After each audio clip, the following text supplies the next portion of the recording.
Okay, I think we're live. Let's see how we're doing here. I'm just for the live chat people, please just say if you can hear me or not. I think everything looks good, but let's just make sure.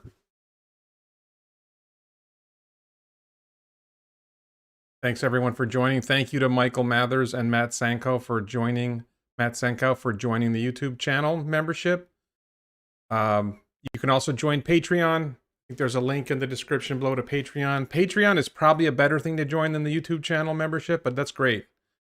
Yeah, you guys can hear me? Okay, very good. Let's get going. So, first of all, welcome. Thank you for watching. This is Warren Redlick. We're going to talk today about, as you can see here, we're going to talk about, we'll just do an intro and welcome. We're going to talk about some Tesla news. We're going to talk about some SpaceX news. We'll talk about a little bit of boring company news. And then I want to have an extended discussion about Tesla Millions. I've noticed some people talking, Tesla has gone up a lot. And a lot of people have become wealthy by some standard because of Tesla's success, because they invested in Tesla. I have, my personal IRA has gone up 4 or 5x, 4.5x, just in in the past year. So what happens when you become wealthy? So we'll talk about all that, and then we'll have a more general Q&A. So I see people have asked some questions like about lithium-ion batteries. We'll talk about that in the Q&A at the end, so I hope you'll stick around for that. And if I see your questions then, we'll deal with it then. So, first thing I want to talk about, let's go ahead and let's see if I can do this right. I don't have my glasses on. Marker. We're going to go to Tesla news. Okay. So, oh, and by the way, if you're wondering, this is a moving injury. I got a little bit on my nose too. Moving some boxes and something dropped on my face. So life is real. So in Tesla news, I'm going to have to put my glasses on for this part. Let's start with Gary Black. Gary Black is a he's on Twitter, and I follow him. I don't agree with him on everything, but I like following him. He has interesting things to say. So he talked about, and I think this is probably the biggest news in the Tesla world. There's other big news. We'll talk about this first. NIO had a NIO Day. It was in Chinese. I didn't watch it. It was like 3 hours long. I don't know all the details. I read some articles about it, but the big news it seems to be propagating is that they announced this new sedan that's going to be competing supposedly with the Model S. Now, this misses one of my key points that I keep saying over and over again. New EVs do not compete with Tesla. They compete with ICE. All EVs, all electric vehicles are competing with internal combustion engine vehicles. Internal combustion engine vehicles are something like 98% of the global market and 99+% of the global fleet. So if your EV is almost as good as a Tesla, but it's not better than an internal combustion engine vehicle, then it's not going to sell. So the standard shouldn't be, how does this compete with the Model S, or how does this compete with the Model Y? The standard should be, how does this compete with the Mercedes S-Class, the Toyota Camry, the Highlander, RAV4? You know, that's what people should be looking at when they look at new EVs. And I just made a video where I compared Teslas to BMWs instead of comparing them to EVs, because I don't think that's relevant. That video didn't get a lot of views, so I'm probably not going to do more. Maybe the reason people are comparing to Tesla is because that gets you views. But the genuine comparison that matters is, how does this new EV compare with ICE vehicles? If it's not better than ICE, it's not going to sell. So about this NIO sedan, number one, this is vaporware. This is not a real vehicle yet. We're at the beginning of 2021. This vehicle is supposedly going to come out in 2022. When it comes out in 2022, we can talk about it. But we'll talk about it now. Okay, it's going to cost $69,200 US. That's what a Model S costs. Base Model S, the long-range Model S. Is the base model going to be competitive with the Model S if we're making that comparison? I don't know. I don't know the details, because they always tend to focus on, this is something I've noticed, by the way, whenever you see somebody talking about a new EV, definitely happened with the Mustang Mach-E. Let's talk about the highest end vehicle that they're making, and then talk about the bottom end price. If you're going to talk about the high-end vehicle, talk about its high-end price. If you're going to talk about the low-end vehicle, then drive the low-end vehicle. So that's a little beef I have. So what is this high-end vehicle? They talked about how it's going to have a 150 kilowatt hour solid state battery. I'm going to talk about that in a sec. Let's talk about that first. 150 kilowatt hours. I don't know how important that is. I'll talk about that in a second.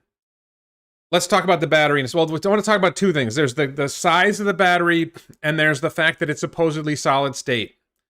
I don't have a better word for this. This is baloney that it's a solid state battery. Solid state isn't there yet. There is no evidence that I have seen that and talking about, research articles, watching the limiting factor channel, watching other video channels, and reading other articles about the status of solid state. It's not there yet. QuantumScape was the Tesla killer with their battery tech, and they're not producing batteries and solid state batteries in quantity until 5 years from now or more. So how did NIO all of a sudden come out? And supposedly Toyota's coming out with solid state batteries next year. I'll believe it when I see it. And then when we see it, can you make enough? Can you make enough of these batteries? If you're going to make 100 of these batteries, who cares? If you're going to make enough for 100 vehicles or 1,000 vehicles, who cares? When you're going to make enough of these batteries to supply 1 million vehicles with them, then you matter. If you're not making 100,000, 500,000, 1 million vehicles, why does this matter? Who cares? If it's a rare thing that's not going to have a big market share, it's not going to have a big impact on the world. I don't know why we care. So the solid state thing is nonsense. The 150 kilowatt hours, okay, that's nice. I think the Model S and Model X are 100 kilowatt hours. What else are you doing to get this claimed 620 miles of range? How much does that battery pack weigh? What's the chemistry? We need more details than, we have a 150 kilowatt hour solid state battery. Tell me more, give me more details, then I'll be interested. The other key detail here was talk about they're going to partner with NVIDIA to bring self-driving vehicles by late 2022. No, they're not. NVIDIA doesn't have the data. Their system, I don't know enough about NVIDIA's process, but from what I've seen, NVIDIA doesn't have the comparable hardware to compete with what Tesla's doing. Look, I hope they succeed, but I think they're pretty clearly behind Tesla in this self-driving vehicles. What does that mean? Lane keeping? What exactly is this self-driving feature? And a lot of that wasn't really covered in the articles I read, and unfortunately I don't speak Chinese, so I couldn't watch to see what they're claiming.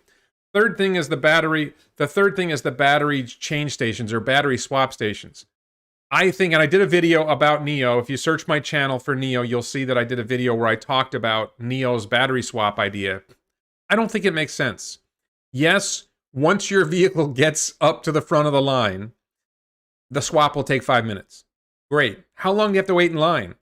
How many vehicles can this station service? It sounds to me like if it takes 5 minutes, then it can do maybe 10 an hour because you're going to have time getting that vehicle in and the next vehicle out. So you're doing 10 an hour, maybe you're doing 180 a day. Tesla has supercharger stations where there might be 20 or 30 chargers. Each charger is charging, you're charging 30 vehicles at a time, not one. The other problem with the swap stations is you got to have extra batteries on hand. So, and then there's the third thing which I wanted to talk about, which let me get to that. I did a poll on my Twitter account. And I asked the question, how many times a year do you drive more than 300 miles one way in one go? And the answer was a surprising about 80% of the people who answered said that it's more than 5 times a year. So here's the calculation, okay? Let's say I drive 300 days a year. And if I have an electric vehicle and I can charge in my garage, then I'm charged to 80% or full every day when I start driving. If you have some people may not know this. If you have a lithium iron phosphate battery, which I think is the battery of the future, rather than solid state, whatever, rather than high nickel, I think the dominant battery of the future is going to be lithium iron phosphate. And one of the key reasons why lithium iron phosphate matters so much is you can charge it to 100%, discharge it to 0, and it doesn't hurt long-term battery life. With nickel, if you start charging from 100, go to 0 to 100 and back, and you do that a lot, those cycles, that starts reducing battery capacity, but lithium iron phosphate doesn't have that problem. So if you can get to a 300-mile lithium iron phosphate battery in a car, you've pretty much solved all the problems. It also charges faster. So now you take your lithium iron phosphate vehicle, 80% of the population, the vast majority of the time is going to be better off leaving their garage with a freshly charged vehicle. And yeah, 3, 5 days a year, when you're making a longer trip, you got to stop to recharge, and it takes longer than it does to fill the tank on a gasoline car. But that's trivial compared to the 300 days you didn't have to worry about going to a gas station. So I think that's something that people are missing, is all this talk about a 500-mile vehicle, a 600-mile vehicle. It's interesting talk. The percentage of people who drive long-range trips frequently is less than 10%. You can see it right there. It's 7.6% do more than 11 trips a year, 11 or more trips a year of more than 300 miles. So this advantage, the supposed advantage of, and look, I have a Volkswagen Passat. I probably have 600 miles of range. Highway range, it's crazy. I get like 40 miles a gallon. Probably could go close to 800 miles. I get over 40 miles a gallon on the highway. I could probably get 800 miles on my Passat. But I don't do that. I never drive. I haven't done it yet. I stop. I need to stop. I need to stop to eat. I need to stop to go to the bathroom. I don't think there are many people. Now, I think it matters more if you get to a world of robo-taxis where the car is driving you. You're still going to need a bathroom break, but yeah, maybe you're comfortable sitting in that vehicle, especially you can make them more comfortable, you can design them better. Maybe you'll go 5 or 6 hours. But in a robo-taxi world, you get to the charging station, and instead of waiting half an hour for the vehicle to charge, you just hop into a freshly charged robo-taxi. So you don't really have a problem there either. So this notion that there's a problem here that needs to be solved, that we need 500-mile vehicles, 600-mile vehicles, I think that's a myth. And Elon said it, if we get 300 miles, we're good. So I think the vast majority of vehicles in the future are going to be 300-mile vehicles. All right, so the other Tesla news I wanted to talk about this was just yesterday.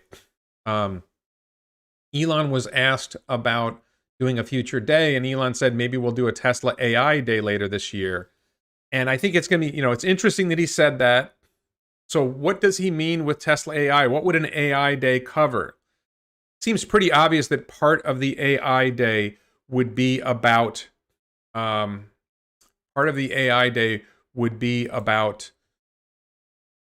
self-driving. Very clearly, Dojo would be an issue for AI day.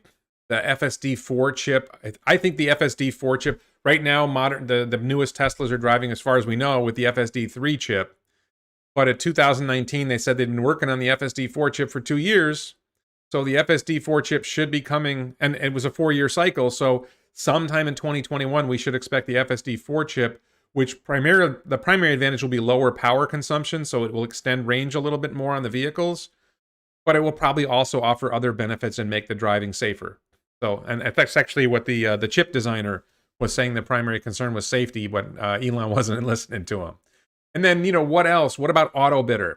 A lot of people talk to me about AutoBidder. AutoBidder is software that Tesla uses for Megapack and PowerPack, or Tesla grid storage devices and battery energy storage devices to interact with the electrical grid and engage in pricing arbitrage to store energy up when the price of energy is low and sell energy to the grid when the price is high. And there's something about AutoBidder that I don't fully understand that helps them make more money.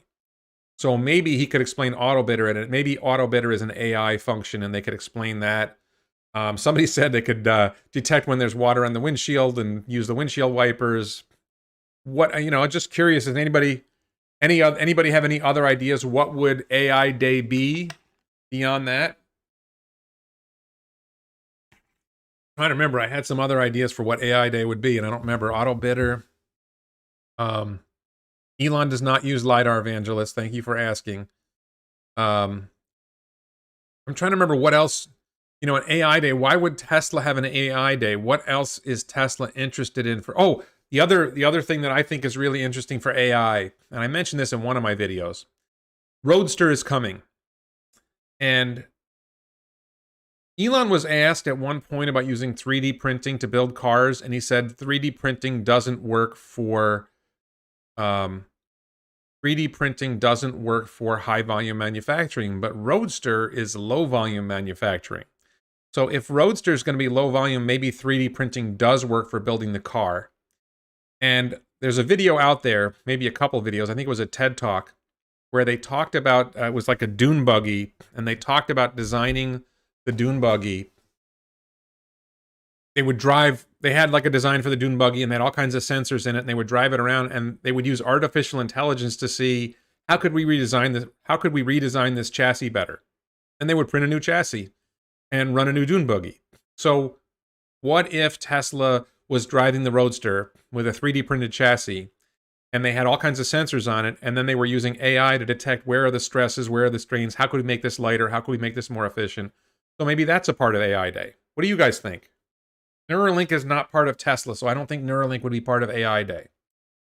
HVAC, maybe HVAC could be using AI. Who said that?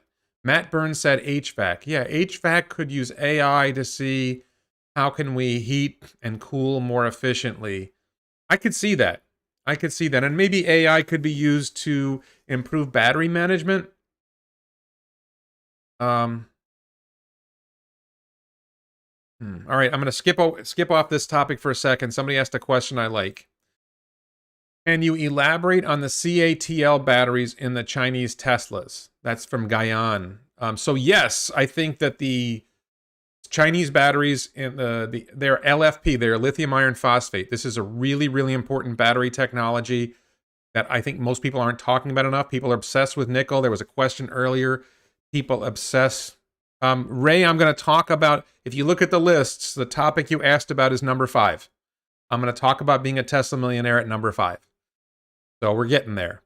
So, lithium iron phosphate is the most important battery chemistry. If you looked at Battery Day, grid storage is going to be lithium iron phosphate. That's half the batteries. You're already 50%. Robotaxi is going to be lithium iron phosphate. Low-end vehicles are going to be lithium iron phosphate. So I think you were looking at 80% of the batteries that Tesla is going to use in its products are going to be lithium iron phosphate. Lithium iron phosphate has longer cycle life. That means the batteries last longer in terms of years and usage. Lithium iron phosphate is able to cycle from 0 to 100, where nickel batteries tend to do poorly if you cycle down close to 0 and up close to 100. So there's so many advantages. And lithium iron phosphate is much, much less expensive. It's about a third or a half the cost. So that's why. Tesla will build VPP, virtual power plant homes soon. That's a possibility. I think so. Okay, so what was the other Tesla news thing?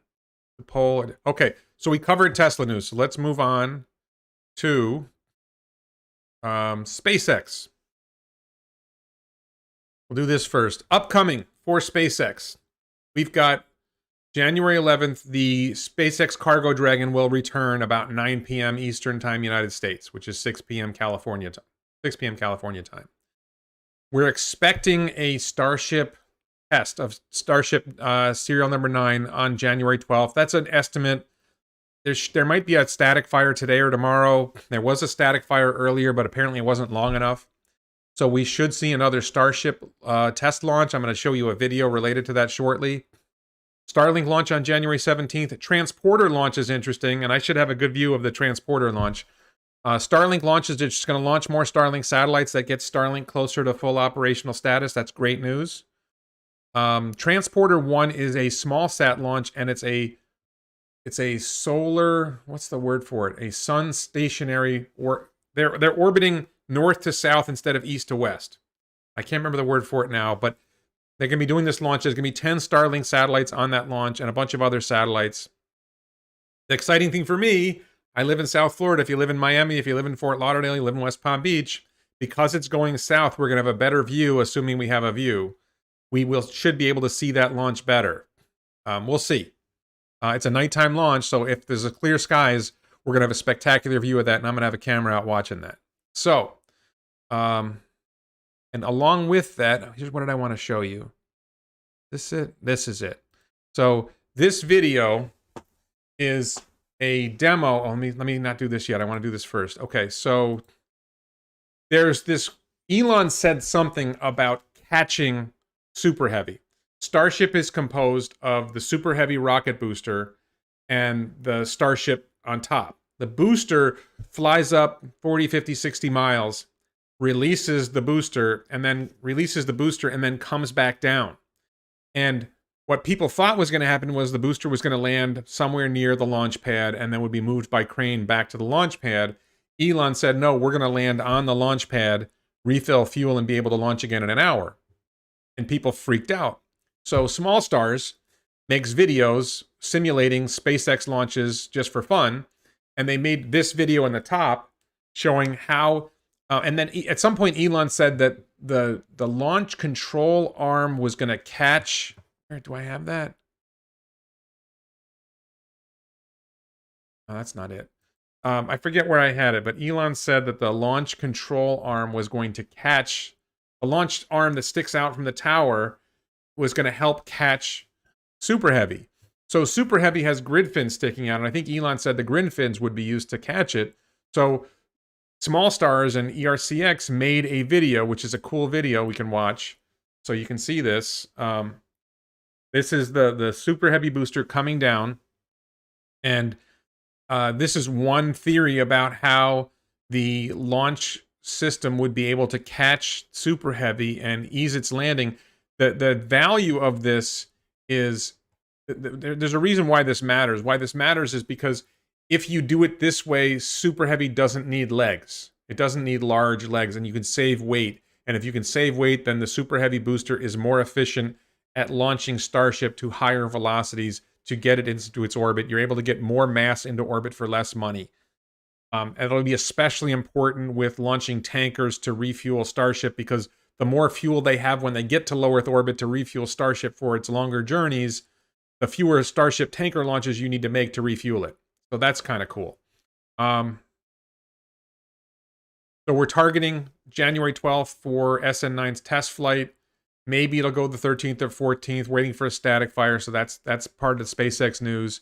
There's some fun SpaceX news. Everyday Astronaut posted this picture, or tweeted this picture of what he thought was a tiki bar that has flaps from Starship Mark 1. And it turns out that's not a tiki bar. That's actually a SpaceX restaurant. And Elon said, that's actually our restaurant, but SpaceX is building a bar at the top of the high bay. The high bay is something where they build rockets, and they're talking about building a bar up at the top, so you'll have a great look down on the rocket factory and around the area. And Everyday said that's only going to be for employees, and Elon said he's going to try to make it as public as possible. Also saying that SpaceX Boca Chica, not Boca Raton where I am, but Boca Chica, Texas, should hold fun parties and give tours for the community from time to time. This is great stuff. I'm excited about that. I'm hoping to go see some of this. So that's the SpaceX news. So let's move on. Sorry. We're going to go on to Boring Company.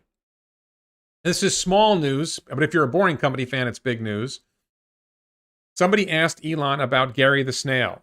If you follow the story of Boring Company, the Boring Company machines tunnel, and they're slow. They're so slow that they're slower than a snail.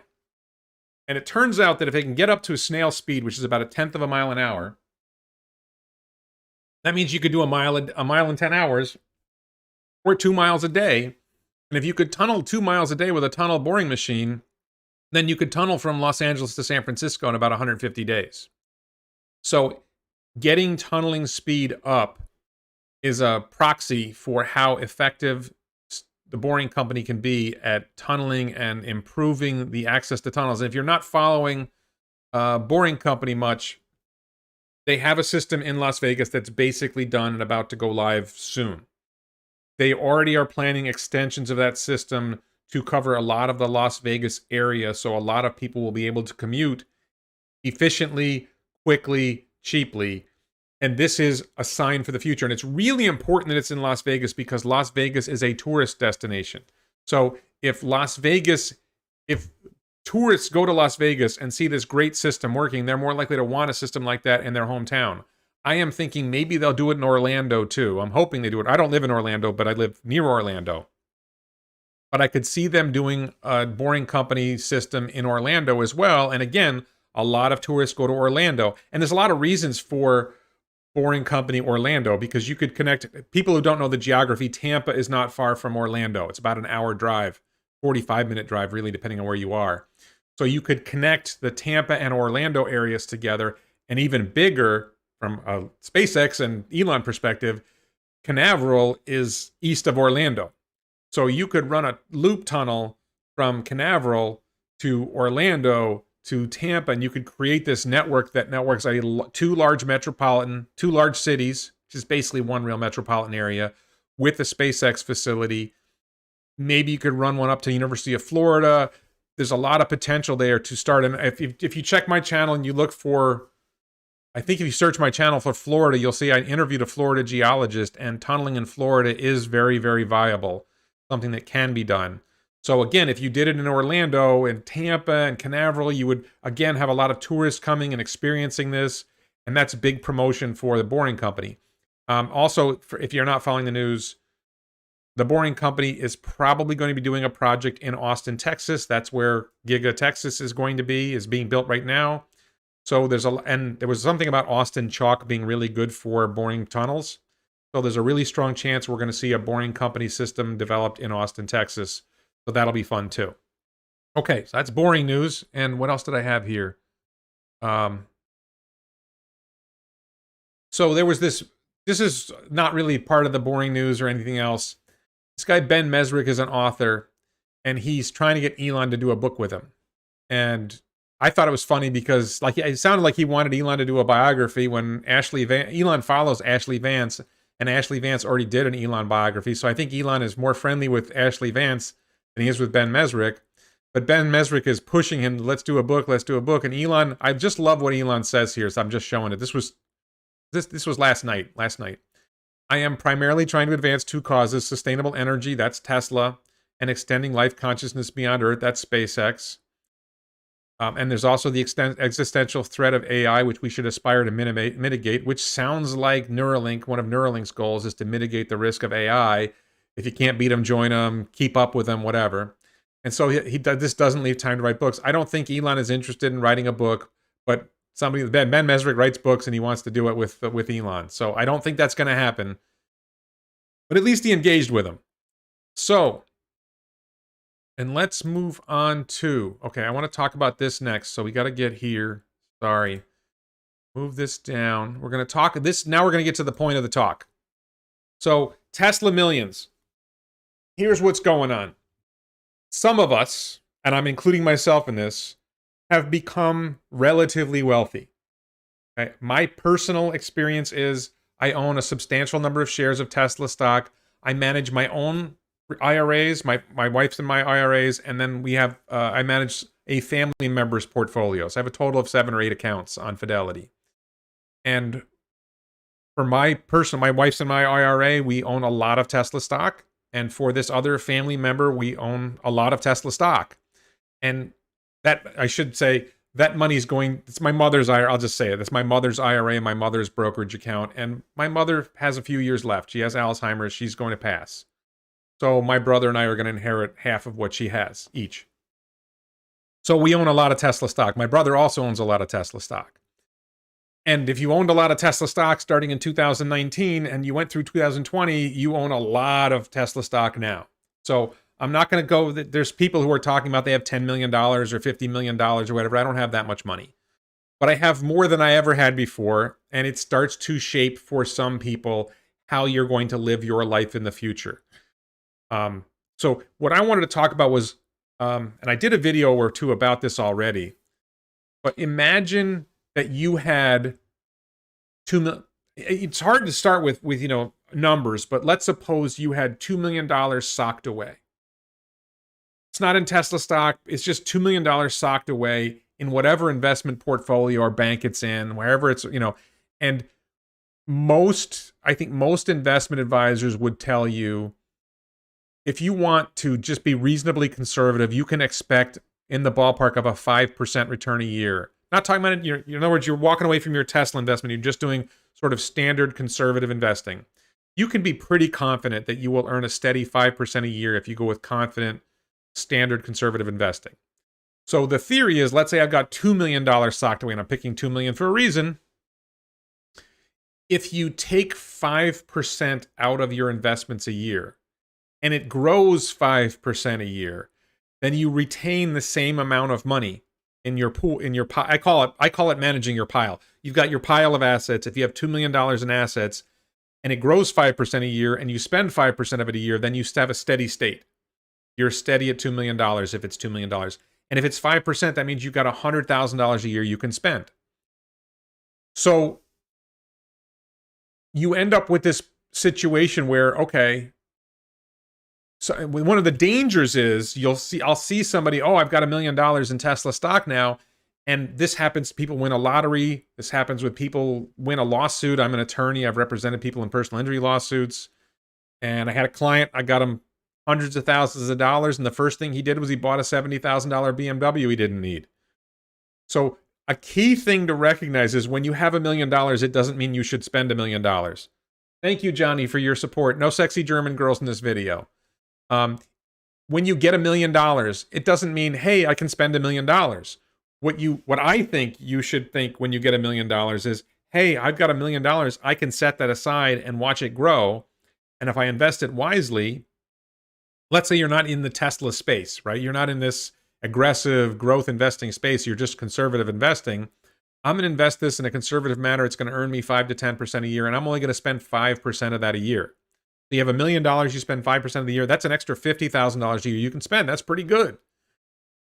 To my mind, if you've got $1 million, you should keep working.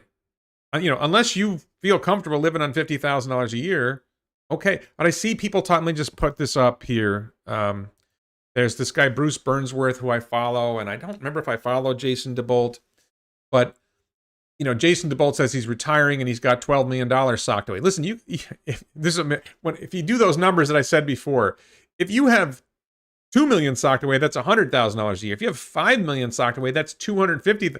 It gets to a certain point where it's so much money. I don't know if most people know what to do with all that. But all right, so he's got $12 million socked away. He's retiring from the corporate world at age 39. Somehow he did some investing. It all turned out great for him. He's made $12 million. And he's retiring from the corporate world. Now, where I was going with this is, what do you do next? Okay, where do you go from here? So Bruce Burnsworth says, I'm engaging more in the corporate world with my new wealth to help make the world a better place. Please tell us what you plan to do with your growing wealth. I think that's a really interesting question. And I think people need to be really careful about that, because the biggest danger is that you've got all this newfound wealth and you blow it. You can blow it on, hookers and coke, or you can blow it on fancy sports cars, whatever. History is full of people who made a lot of money and blew it. The sports world is filled with people who made a lot of money and then blew their money. Then you've got people like Shaquille O'Neal, who made a lot of money and invested really wisely and managed his business profile and his advertising and what he did really, really wisely. And Shaquille's supposedly worth like $300 million right now. Who knows how much he's worth? But history is full of people who did not manage it well and did poorly. So this is just the starting point for me. Is you should think about whatever your pile is. And it's not just your Tesla stock. It's whatever other investments you have. It might be home equity. It might be hard assets.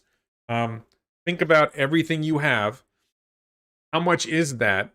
And if you took, just as an example, if you need money, like the other thing is, like, I'm still making some money. I still have some other money coming in. I'm trying not to spend money. And most of my money's in an IRA that I'm not really supposed to touch for 10 years. So the longer you can go, if you're in an aggressive growth stock like Tesla, or you have an aggressive growth portfolio and you're confident, or reasonably confident that it's going to grow, if your portfolio grows 10% a year, 20% a year, whatever, I'm looking at Tesla right now. Let's say I don't have this number, but let's just suppose today you have $1 million in Tesla stock. I think your $10 million in stock today is going to be $10 million in Tesla stock in 10 years. It might be $50 million in Tesla stock in 10 years. I think Tesla's got a long way to run. I think Tesla currently $800 a share. I don't think $40,000 a share is. I know people think I'm crazy when I say it, but I think $40,000 a share is a reasonable estimate for 2030. Maybe it's $10,000 a share. Maybe it's $25,000 a share. Maybe it's $5,000 a share. If it's $8,000 a share, that's 10x whatever you have now. So if you have $1 million now, in 10 years, if you just hold on, you're going to have $10 million. So if you could spend $50,000 a year now on your $1 million, but you're able to hold out and not sell any Tesla stock, and in 10 years you've got $10 million, well, now you can spend $500,000 a year and live comfortably, right? If you're taking 5% a year. So that's where I start. Okay, I start with this idea: how much do you have? Do you need it now? And this is the other thing. If you follow me, you know I live a reasonable lifestyle. I don't drive fancy cars. I drive an $18,000 Volkswagen Passat. I will be getting a Cybertruck soon, and I won't sell any Tesla shares to buy it. But you know, did have an Acura at one point. I did have Audis at one point, an Audi at one point. But I don't drive high-end luxury vehicles. I live in a pretty nice house. This house is worth about $600,000 or $700,000, and I own most of it. One of my kids is going to private college with a scholarship. I got to spend some money on that. We eat out. We used to eat out a lot. Now we order out a lot. But I don't feel like I need to spend more money, that my life would be somehow better if I started spending more money. So I'm comfortable with the lifestyle I have. So I'm going to keep living the lifestyle that I have. And I feel no pressure to sell my Tesla stock or sell any other stock in order to fund some sort of lifestyle. I'm doing okay. If you can think that way and you can let your assets grow, that's great. And then the time comes, like for me, it's 10 years or so from now, I'll be 65. I'll be eligible. I'll get maybe, who knows what's going to happen with Medicare and all this other politics stuff. But at some point, I'll probably be ready to stop trying to make money and just try to live off what I have. If I got 10 million then, which I don't think, I'm in that ballpark where I think I could be at 10 million in 10 years. And it could be more, but whatever, if I all of a sudden can draw $500,000, I don't even know if I would know what to do with $500,000 a year. I'm sure we would figure it out, but I don't know if I don't know if I would know what to do with that. So that's the premise that I'm starting with. So then you get into what Bruce Burnsworth was saying, and what I worry about for people when I see them talking about it is, well, I'm going to retire. Well, what does retire mean? Retire from the corporate world, okay. And I think Bruce was talking about this too. Like, for me, just so you know, I retired at the age of 45. I'm 54 now. At the age of 45, I retired and I moved to Florida. I was successful enough. I had built this website that was generating money. I had other money. I was able to basically retire to Florida. And I played golf a lot the first year or so. And then I started finding things that it turns out I don't like golf as much as I thought. And I wanted other things to do, and fundamentally I wanted to build something. So I built a website called West Boca News, which is now a Facebook page. It's like we're the local media for our community, West Boca Raton, Florida. And I started this YouTube. I didn't start the YouTube channel. I already had the YouTube channel, but at some point I started making videos, and I started making more videos, and this has become something. And I'm already thinking, like, with all the, well, please ignore it. Please don't get involved in Republican, Democrat, Trump, anti-Trump post comments here, because you'll get bounced from the comment thread, but moderators won't allow that. But with all the stuff circulating about social media, like right now, I'm talking to friends about, could we build a social media website? How would we do that? Kind of combining my interest in social media, web development with this other friend who's into web development. And we both have an interest in blockchain. Could we do some kind of blockchain related social media website? And literally yesterday and today, we were emailing back and forth, and we're starting to think about, is there something we could do? And to me, if you're just going to blow the money on hookers and coke, or you're just going to play golf all day long, or you're just, it's okay. If that's what you want to do, that's what you want to do. I'm not that way. I want to build something. I want to create something. I want to grow something. I want to build my cyber cabin. I want to train. I want to learn things. I want to grow myself. I want to help grow things around me. So and I think that's my suggestion is, if you've got millions of Tesla dollars, what did Elon do when he had millions? Did Elon go off and get a yacht and go? He didn't go. Elon is the example, right? Elon didn't just go live his life driving fancy sports cars and living on a yacht. He said, well, I got all this money. What can I do with it? How can I invest this money and my time to make the world a better place? How can I invest my money? And it doesn't have to be, like I said, a social media website. It's probably going to fail. We're probably never even going to get it built, right? But that's an idea. What could we do here to do something useful? Cyber cabin's probably going to get built. I think I'm going to be making progress on cyber. For those who don't know, I'm planning on building a cabin in the middle of nowhere and incorporating a bunch of SpaceX or a bunch of Tesla technology, solar roof, power wall, Starlink, building like a little getaway. I was thinking about using the Starship steel ring to build it, but that's not likely to happen. But doing all that kind of stuff. So I think if you are a Tesla millionaire, if you are someone who has made millions, $1 million or millions of dollars on Tesla, you want to start thinking, okay, what can I do? Now, look, I don't have $100 million. I don't expect to have $100 million. I'm not going to have Elon money to be able to start up an electric car company or something comparable to that. But, on a local level, what business could you start up that would do something for your community? There's a little bit of Jordan Peterson in me here when I talk about this. Your job in life is, number one, to get your own life straight. Make your bed is one of his first rule, and rules for life is make your bed. Clean up your room, clean up yourself, turn yourself from somebody who's useless to somebody who's useful, at least to yourself. Then become useful to your family. Do things that help make your family better off. Okay, next step. What can I do for my neighbors? What can I do for people around me? What can I do for my nearby community? And, gradually over time, and it doesn't have to be that, but, what can you do with your time and your money to make the world a better place, either on a small scale right around you, or on a larger scale in your community, or globally like Elon's doing? And I think very few of us are capable of doing something that's going to be meaningful at a national or global level. So like I built West Boca News, which actually is somewhat meaningful on a local level. I mean, we've got critics, we've got complaints, whatever, but we have a following of about 30 or 35,000 people. My wife basically runs West Boca News now. I'm mostly off of it now, but I built that, or I helped build that. And that was something that kind of does something. I live in a community that doesn't have its own news media. It doesn't have it's an unincorporated community. There's no city government. It's a county government that's 45 minutes away. So it doesn't really have a center, and it doesn't have institutions that unite people, and maybe West Boca News sort of unites people a little bit. So that was an idea there. That was something I wanted to talk about. So let me look. I'm going to look at the comments now. What do you guys think you can do? Let's say you've got money and you've got time now. You can retire from your job with this money you've got.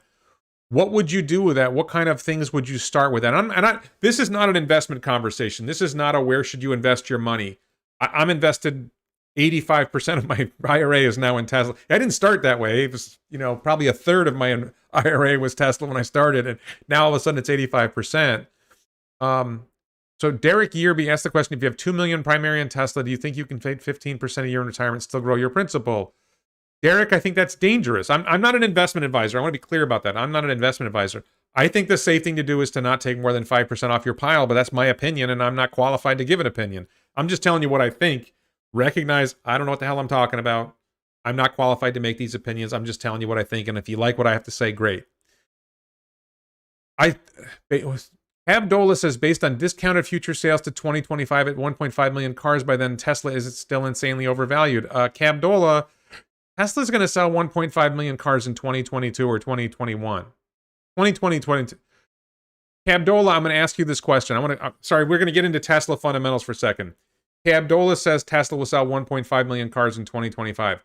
Cabdola, how many batteries in gigawatt hours do you think Tesla will make in 2022? Let's just go with 2022. How many batteries? Anybody who's wondering about this is one of my big issues. It's called the battery revenue model. How many gigawatt hours of batteries do you think Tesla will make in 2022? And how many do you think they will buy from suppliers to put into their products in 2022? Tesla says they're going to make 100 gigawatt hours of high nickel batteries in 2022, and I think it's reasonable to say they're going to buy another 100 gigawatt hours. So that's 200 gigawatt hours of batteries. If you were only making Tesla Model 3s with 50 kilowatt hour packs, I realize that's oversimplified, but let's go with that. If you were making 50 kilowatt hour packs, how many kilowatt hour packs would be in 100 gigawatt hours or 200 gigawatt hours? Let's say it's 100 because they're going to do 100 gigawatt hours of energy storage. So 50 kilowatt hours times 20 is a megawatt hour. 20,000 50 kilowatt hour packs is a gigawatt hour. I believe that works out to 2 million vehicles. That's 2 million Model 3s if you only do 100 gigawatt hours. I think it's really 200 gigawatt hours of battery. So I think you're looking at Tesla producing well over 2 million vehicles in 2022. But we'll see. David Cyrus McDonald says 150 gigawatts in 2020. And Cabdola, if you think it's going to be less than my numbers, how many batteries do you think they're going to produce and buy from suppliers, and where do you think they're going to get that from? Mr. Senawijan says, is Tesla going to use graphite in their batteries? Yes. Pretty much everything I've seen, Tesla is using graphite loaded with silicon in the future batteries. No matter how many batteries they make, in what way is that correlated to share price? I've got multiple videos talking about my battery revenue model. Take a look at those videos. The more batteries they produce, the more products they produce, the more they sell, the higher their revenue, the higher their share price. That's simple. I bought a domain for my future charity. That's but buying a domain is cheap. Building the website that goes with the domain is a challenge. I've done that too. I bought domains and built websites on them. No, my net worth is not. I don't think I dropped enough hints. If you think you can figure out my net worth from what I said, you're not following. How will Tesla meet Cybertruck demand? They'll make as many Cybertrucks as they can. I think they're going to make 200. I think they're going to make a small number of Cybertrucks in 2021. Hopefully mine. I think in 2022, and by the way, I can see some people are getting their messages deleted. Sean, whatever. I don't know what you're doing. I don't see the messages in time. I have moderators who are watching your comments on the chat, and if your comments are inappropriate, they're getting deleted. If your comments get deleted, then rethink your comments. And I don't control the moderators. I just trust them. So use your judgment. If you're doing something wrong, you're doing something wrong. Cabdola, how do you feel about Michael Burry shorting Tesla? I don't know who Michael Burry is. Cabdola, answer my question. How many batteries do you think Tesla's going to make in 2022? That's a simple question. Thank you, Phil. So I'm looking. If you guys have, we're not in the Q&A yet. We're still talking about Tesla Millions. So what do you guys think is a good estimate for what to do with Tesla? With your, let's say you've got millions, or you think you're going to have millions. Even if you don't have millions now, if you have $100,000 in Tesla stock or $500,000 in Tesla stock, and you think down the road, 10 years down the road, you're going to have that money, what would you like to do with your money and your time? By 2030, what kind of company will Tesla be considered? A big company. Jeff Sturgis, will you hear out a couple of not lame web pitches if I hit you up on Twitter? I respond on Twitter to pretty much everything, Jeff. So yes. Please send me something. Will Starlink go public to invest in? Probably. Oh, David Cohen asked this at the beginning. What do you think lithium sulfur batteries, 2,600 kilovolts per hour, kilowatt hours? I'm not sure what you're saying there. David, you're using the phrase, the number 2,600 kilovolts per hour, and I don't know what you mean. I don't know what that concept is. And please stop typing the same comment over and over again. What do you mean by 2,600 what? I want to talk about this, though. Let's go back to solid state batteries, since David's brought this up. Let's talk about whatever the new battery technology is, lithium, sulfur, solid state, high nickel, whatever. Fundamentally, the most important issue with batteries is not energy density. I know people think energy density is the most important thing. I do think it's important. I don't do price targets to the person who asked. Oh, let's see this. Bob Tag says, I'm a Tesla millionaire. I own 1,200 shares of Tesla stock. I'm now Teslaionaires. I'm not selling any shares, holding long term. Retire in 2 years. I will give back to the less fortunate. So giving back to the less fortunate is a challenge. Let's talk about that. You can give money to charity. It's challenging to give money effectively to charity. I think if you do it locally and don't just give money to the charity, but you get involved in the charity. Maybe if you're going to give enough money, you can probably serve on the board of a local charity. I think it makes sense to find something that does something you care about, that you think matters in your local community, but don't just give money. Get involved, give your time. I'm a Rice University alumni. Okay. So David Cohen is not answering my question. He just keeps posting the same comment over and over again. If you're a moderator and you see David Cohen posting, all right, David, I'm going to silence you because you're not answering my question. Well, now so David, 2,600 kilowatts /hour is not a meaningful term. So let's go with this. I'm not going to focus on, and David, please stop typing comments about the same thing over and over again, or you're going to get blocked. So right now, Tesla's batteries are in the ballpark of 300 watt hours per kilogram. Okay, 300 watt hours per kilogram is a form of energy density based on on weight, on mass. There's another form of energy density based on volume, which would be watt hours per liter.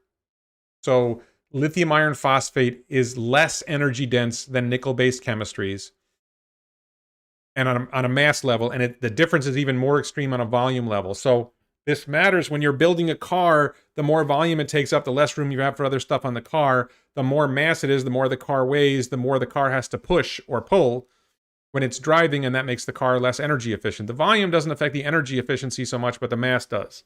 Well, the volume matters because you only have so much room under the car. One of the reasons why I think Cybertruck is going to be lithium iron phosphate as the main battery on the low-end vehicles, because there's so much room under Cybertruck because it's so big. So I don't think that energy density matters that much for most applications. It doesn't matter for grid storage, and it's already good enough. Lithium iron phosphate is already good enough for the made in China Model 3, the made in China Model Y. I think you're going to see lithium iron phosphate in more vehicles. And if it achieves a 300-mile range, as we talked about earlier, let me go back to that. Well, I won't bother. If it achieves a 300-mile range, as we talked about earlier, that's good enough for 80% of the people, 360 days a year.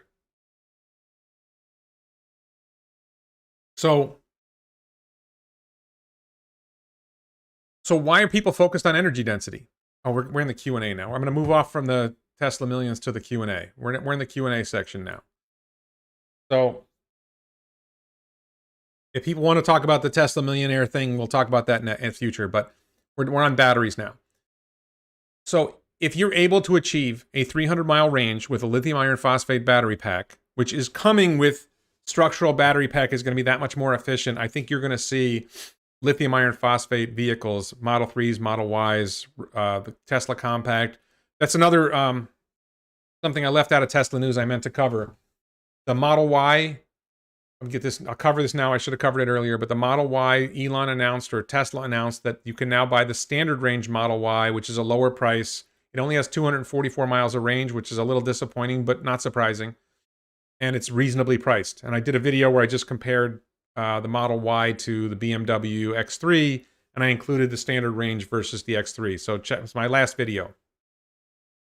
And they're now offering the third row option, which really makes the Model Y more useful than a BMW X3 or X5 because they don't have third rows.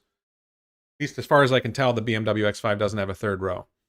So, okay, DJ Oxley. He disagrees with, I think he means LFP, lithium iron phosphate, for rideshare vehicles. I do this for a living and I cover 500 miles in a day. Ideally, you want at least 500 miles range so you're not charging multiple times a day. So DJ, urban robo-taxis will be averaging about 360 miles a day. If you're doing longer trips, you may have a point. I'll cover that in a minute. So my picture is you could have a 200-mile range robo-taxi. You do 180 miles in the morning. You take a fairly short break to recharge because lithium iron phosphate charges faster and you don't need to charge to full. And so you do about half, you do most of the battery pack. You take a half-hour break to charge, and you do 8 hours in the morning, 8 hours in the evening. You've got 16 hours and you spent half an hour charging. It's a small percentage of the day devoted to charging. You only have to charge once. If you're doing longer range driving, then it might matter more, but here's a practical reality of robo-taxis. You're riding in a robo-taxi, you're going on a long trip. You go 300 miles, the vehicle's running out of juice, it pulls into a charging station. You don't have to wait for the robo-taxi to charge. You step out of the robo-taxi and you get in a freshly charged robo-taxi. So you don't wait 30 minutes or an hour for the vehicle to charge. You wait 5 minutes for another robo-taxi. And the first vehicle that you're in has already radioed ahead or whatever, communicated ahead of the station, hey, we need a freshly charged robo-taxi for my passengers. And you hop out, and if you have luggage, you put your luggage in, and it's a 1 minute changeover or a 2 minute changeover, and you're in a freshly charged robo-taxi. What's the big deal? The other thing I meant to talk about before was NIO and the battery swap. Battery swap does not make sense. I think I talked about it a little bit, but how many batteries are they going to store? Let's see. Let's see what other questions we have. What do I think about Aptera motors and the concept of not needing to charge, increasing efficiency? I have not looked into Aptera motors yet. They don't look like real vehicles to me, so I haven't been that impressed, but maybe I'll take a look at it in the future. How many Chris Christie sides? We're going to leave. I'm not going there with Chris Christie. I'm not a fan, but I'm not going there. Current stock price is high. Do I need to start taking Tesla shares? This is from Kamal. I don't think the current stock price is high. I made a video recently where I talked about it. I think Tesla is undervalued at $800 a share. Personally, I think Tesla is worth somewhere between $5,000 and $10,000 a share today. I think it's undervalued. It's undervalued because there's been so much negative press attacking Tesla, and people haven't recovered from it. All you have to do is look at the future. Ask yourself this question. How many batteries will Tesla make in 2022, 2025, 2030? How many vehicles and grid storage devices that translate to? How much do they sell for? Or if you get into the robo-taxi model, the numbers get even more insane. 4680 can be in all the cars. Somebody asked about 4680. I'm not sure why that comment was. Oh, that was because it's David Cohen. But let's talk about 4680. I expect that Tesla will transition all vehicles to 4680 cells. I do think there's a chance that lithium iron phosphate cells would be a different size, that the 4680 size, I think, was optimized for nickel, and there might be a different optimal size for lithium iron phosphate. But Shirley Mung, a battery researcher at University of Texas who's really knowledgeable, I asked her about it, and she did not think that lithium iron phosphate would need a bigger cell or use a bigger cell. Rob Markovich, Warren, can you imagine a scenario where robotaxi never gets off the ground? I can imagine it, and we're living in it now. We're living in a scenario now, but my battery revenue model doesn't depend on robotaxi at all. The battery revenue model, if Tesla makes 3 terawatt hours of batteries in 2030, and they buy 3 terawatt hours of batteries from suppliers in 2030, they got 6 terawatt hours of batteries. What do they make with that? They make $3 or $4 trillion in revenue. That's a $30 trillion company. 40 trillion. It's like a $40 trillion company. So that's $40,000 a share right there without the robotaxi model. With the robotaxi model, you go crazy. I think I need to make a new video about the robotaxi model.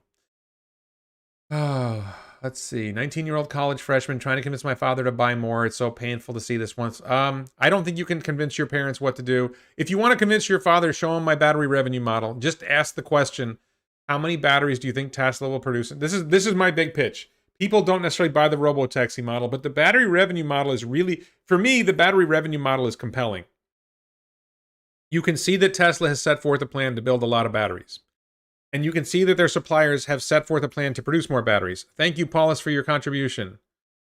Let me talk about Paulus for a second. Starlink and X.com will be the same thing in the future in the Mars mission timeframe. I think that the future, if there's going to be an X.com, for people who don't know it, somebody suggested that Elon create a holding company for all of his companies, that all of the 4 Tesla, SpaceX, Neuralink, and Boring Company would all be owned by one company. I don't think that's realistic. I do think there's a realistic scenario where where Elon creates a company that he funds partly with Tesla shares and gets investors to buy in, and then that fund buys shares in SpaceX, Neuralink, and Boring Company. And what happens if you don't know this, you can't really invest directly in SpaceX, Neuralink, and the Boring Company because they're privately held companies, but they do funding rounds. Well, if Elon created a company that took in other people's investments and invested in those funding rounds, there'd have to be a lot of disclosures. You need 1 million lawyers to straighten all this stuff out. But that could be a way to allow retail investors to effectively invest in Starlink, and SpaceX, Starlink, Neuralink, and the Boring Company. So I would love to see that. Please make some. Okay, so Luis likes the idea of a robotaxi. I was thinking, I've talked about robotaxi. I've made some videos where I talk about it, but I need to really go in depth and sort of break down. I actually have a couple of robotaxi videos I want to do. I want to do a day in the life of the robotaxi video where I sort of talk about how does the robotaxi's day go. And I think maybe I would do 2 different robotaxis. There's like the standard urban robotaxi, maybe there's the long-range robotaxi, and there's the Cybertruck robotaxi, and then there's the robo minivan, the robo minibus. There's 4 different theories there, and I think I could incorporate a model to figure out, and if you haven't seen me talk about this before, Elon has talked about a minibus in the Master Plan Part 2. He talked about a minibus. And we haven't seen anything about that. I think the minibus is an absolute killer. I think the minibus, you build a bus, the way he talked about it, probably carry 20 or 30 people. The cost per mile of operation is going to be trivially small on a per passenger level. You'd be able to take people long, long distances for nothing. Urban trips would be nothing. It would be amazing. You know, Miami to Orlando for $5 each way. Crazy stuff. And fast. How many trucks will be made in 2022? I think that Tesla will probably make 50 to 100,000 Cybertrucks in 2022. Maybe they can scale up faster. You think Tesla will soar? No, okay, so CM asks, Warren, you think Tesla will soar 700% this year also? I don't make short-term stock price predictions. I think Tesla is already worth 7 times what it's selling for. That doesn't mean that the market agrees with me. Okay? Just because Warren thinks it's worth 7 times what it's selling for today doesn't mean the market will respond to Warren's opinion. I hope it does, but I don't think it will. I think that Tesla's stock price is driven by a lot of different factors. And what's going to happen is in, I don't know, a couple weeks, 2-3 weeks, Tesla's going to report their fourth quarter numbers, including profit. And they will probably report a profit. I think it was a good quarter. You know, the question of how much profit will they report. And a lot of Wall Streeters will be focusing on, well, how much profit did they report? What were their earnings per share for the year? You know, what does that translate to in terms of price earnings ratio? And you get that kind of obsession with pricing based on really short-term numbers when the focus should be, like, I'm looking, okay, where's Tesla going to be in 5 years? How many batteries are they going to produce? How many vehicles? When will they deliver robotaxi? If they deliver robotaxi, and Elon says they're going to deliver robotaxi by the end of 2021, assuming regulators agree. And I think Florida, where I live, Florida law is very, very favorable to robotaxi. Maybe I should make a video about that. Aaron, thank you for your support. Whitney, thank you for joining the channel. So, will the Cybertruck Tri-Motor be the Plaid version? I believe Cybertruck Tri-Motor is. I think Tri-Motor is Plaid. I think it's going to have high nickel cells. I think it's going to have structural battery pack. I don't know if it needs to be called Plaid, but it probably will be effectively Plaid. When will Elon IPO Starlink? IPO Starlink is going to happen down the road. I think that's years away. So I think Tesla's AI and FSD will be able to function as one, all fleet as one. I don't think so, but not in the near term. In the long term, maybe. I don't think they have the communication level to be able to do that. If I were a Tesla Millionaire, I'd build my own architecture company, learn head architect when the colony. So, you know, I think one of the great things you could do with your money and time is if you are young and you could get involved with the Mars effort, get involved with the Mars Society, see what the Mars Society, you know, Elon likes the Mars Society. What could you do with the Mars Society? What could you do with the moon? What mining company do you think that Tesla will get the Tesla contract for their nickel supply? I think they will get nickel from multiple companies. Legged robots. I don't think Tesla's going into legged robots. Will Tesla make their own lithium iron phosphate batteries one day? I don't think so. It wouldn't surprise me if they did, but I don't think they will. I think that batteries are effectively a commodity business, and Tesla wants other companies to make batteries so they don't have to, so they can focus on the higher margin stuff. And I think once you get to a certain point with batteries, as long as they're produced in sufficient volume, they're good enough for the things that Tesla needs them for. Elon promised to benefit Tesla retail investors with SpaceX and Starlink when it goes public. Your comments? I don't think he promised that. I don't think that's true. I don't know where you saw that, but I don't think that's true. Profit plus credits. I don't think the credits matter. I think the credits are going to grow anyway, but I don't premise my model on how many credits they're going to sell. I don't know why people think that's the story. Christian Constable, I have 40 shares, but I'm only 21 years old. I don't know. What would I do? Any suggestions? I think you should work hard, save money, invest more money in Tesla or other stocks. Invest wisely. Talk to a professional investment advisor. We know who Tesla's AI chip suppliers are. Tesla's FSD chips are made by Samsung. We don't know. I suspect that the... didn't I see? I think Samsung in Austin was making the FSD3 chip. I don't know if we know who's making the FSD4 chip or the Dojo chip. I would be surprised if it wasn't. I think that Samsung is probably, in Austin, is probably making FSD4. Dojo chip, I'm not as sure of.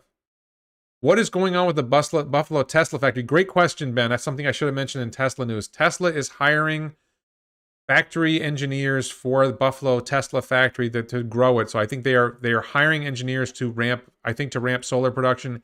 Elon has said solar will be a killer product. That's coming. So great stuff there. When does the robotaxi fleet get going according to your current price prediction? The robotaxi fleet doesn't get going based on my price prediction. I have different price predictions based on different scenarios. And my robotaxi model doesn't matter so much when robotaxi starts. What matters is where robotaxi is in 10 years. And since most of the robotaxis will be built in the later years, you know, if you build 2 million vehicles this year, but 20 million vehicles in 10 years, it's the vehicles in the last few years that add up to the most vehicles. So as long as robotaxi is live in the next 3 or 4 years, the revenue in 10 years doesn't change. And I base it on the revenue and profits in 10 years, not on the revenue in the short run. Saw where Elon wanted to make SpaceX available to Tesla investors. I don't think that's a promise. I think he would like to do it, but he can't. I don't think he can. well, retailing, when there's an IPO, people will be able to participate, but I don't know. I'm not an SEC regulatory expert. I don't know if you can give favorable access to IPOs to people who own another stock. I don't think that's something you can do. Question, are you adding to your Tesla position? Not now. I did add in 2020 when the stock dipped below 400. I did buy a little bit for myself and some more for my mother. All of it under $400 a share, but I still believe to some extent a diversified portfolio. I've really become flexible on that idea. I keep making excuses for how much of my portfolio is in Tesla stock. I still believe in a diversified portfolio. You never know what's going to happen. There are risks. I'm not sure what they are. I don't think they're that big. I think the biggest risks are political. People worry, what if Elon dies? I think Tesla's already in great shape. I think they have a great team. And if Elon died, it would slow the growth, but Tesla would still grow and win. Have you worked out what monthly profit a Cybertruck would generate? I assume you mean as a robotaxi. Great question. No, that's actually something if I do a video, I should say when I do a video about the robotaxi model, I will figure that out. It's a tough question. The question would be, how would you charge for Cybertruck? You'd probably charge on a per mile basis, but if it was towing, I think you would charge more. It gets complicated. Like, what if the robotaxi is towing something? This is kind of one of those really interesting things that came up. People have criticized the robotaxi model saying, well, what about contractors? They won't be able to bring their tools with them if they don't have the truck with them. Because my theory is you're not going to own the truck. You're going to use a robotaxi to get you from point A to point B. Well, what if the contractor owned a trailer? The contractor has all his tools and all his stuff in the trailer, and the Cybertruck robotaxi comes along, or the Model Y, whatever, is going to be able to tow the weight he's got. He requests that from, he goes on his app and he says, I need a robotaxi to help me take my trailer, and it selects the right trailer for his weight, which it already knows, and the vehicle comes and he hooks up his trailer and it takes him where he wants to go. I would guess that if you're towing a significant mass, then you need to charge more for that ride because you're pulling more weight. So that's an interesting question. How do you price Cybertruck, and how many of the trips are going to be higher priced, higher value pricing? Do I think there'll be another stock split? I don't worry about stock splits. People ask about stock splits all the time. I don't know about stock splits. I don't care about stock splits. I don't think they're important. I think the fundamentals of the company are more important. Thank you, Craig, for your support. Do you think Biden government's aggressive environmental policy is already priced into Tesla stock? So moderators, Mark, Jim, whatever, for the moment, let the political comments go. I'm going to say something political. I do not believe that Biden is going to have any significant environmental policy that will be good for Tesla. I don't know. I hope I'm wrong. I see people like Bernie Sanders tweeted an attack on Elon today. AOC has attacked Elon before. Robert Reich attacks Elon. There is a core of the Democratic Party that attacks Elon Musk. They hate rich people. They hate success. They hate capitalism. Tesla is successful because of capitalism, not socialism. Bernie Sanders, AOC, Robert Reich. My opinion, and I'm not a Republican. I didn't vote for Trump. Not last time, not this time. I'm a libertarian. If you follow my channel, you know what I stand for. I'm a libertarian. If you go back in my channel and look, I've talked about libertarian stuff before. I don't talk about it as much anymore, but I don't think it's priced in. Whatever is going to happen with Biden, no, I don't think it's priced into the stock. And I am not confident that a Biden administration and the Democratic Congress will be good for Tesla. I fear that is the biggest risk for Tesla. So John, thank you for your contribution. Any thoughts on taking 5% a year and purchasing real estate for rental income and part-time job and building passive income over time to retire from corporate world? I think that's a good strategy, John. I don't think it's a good strategy for me because I don't think I'm good at managing rental real estate. I think there are people, if you are particularly good, I think it's a particularly good thing if you can handle some of the stuff that goes along with owning rental real estate. And it could be residential real estate. From what I hear, commercial real estate's better, although right now with the changes and COVID and everything, I'm not as sure about commercial real estate anymore. But I do think if you can manage real estate well, if you can do the work that needs to be done to fix things, if that's you and you're willing to put the time into it, and especially if you buy more, you don't just do one unit, but you buy one unit, you learn from it, you do 2 units, you do 5 units, you scale. If you scale it, I think that's a very good model. It's not a model for me. It's not something I think I would do well. Jim Whitehead, it is interesting the hard left hates Tesla. It exposes their hypocrisy. I think that the left hates Tesla because they hate capitalism. I'm going to be blunt. Mark, I don't know what the messages are. Let me see what's going on here.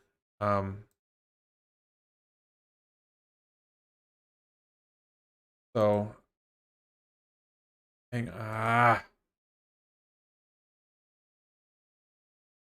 mind. Mark, please let political comments go, even if they're extreme. So, because I'm a little bit extreme, and people, to be fair, people should be able to be extreme. Rob Markovich, could you be specific as to what types of democratic policy could hurt Tesla's growth? Sure, I wouldn't call it democratic policy. I would call it politics. So Joe Biden did a Chevy commercial as part of his campaign. I could see them doing EV credits for other companies, but not including Tesla. They would find some way to exclude Tesla from the EV credits. So Mustang would get the EV credits and GM would get the EV credits, but Tesla wouldn't. I don't think that's necessarily a big threat to Tesla because I still don't think GM and Ford can make vehicles well. I think they'll still fail, but I think something like that could happen. I think that excessive taxation, they could declare Tesla a monopoly. There's all kinds of things that they could do.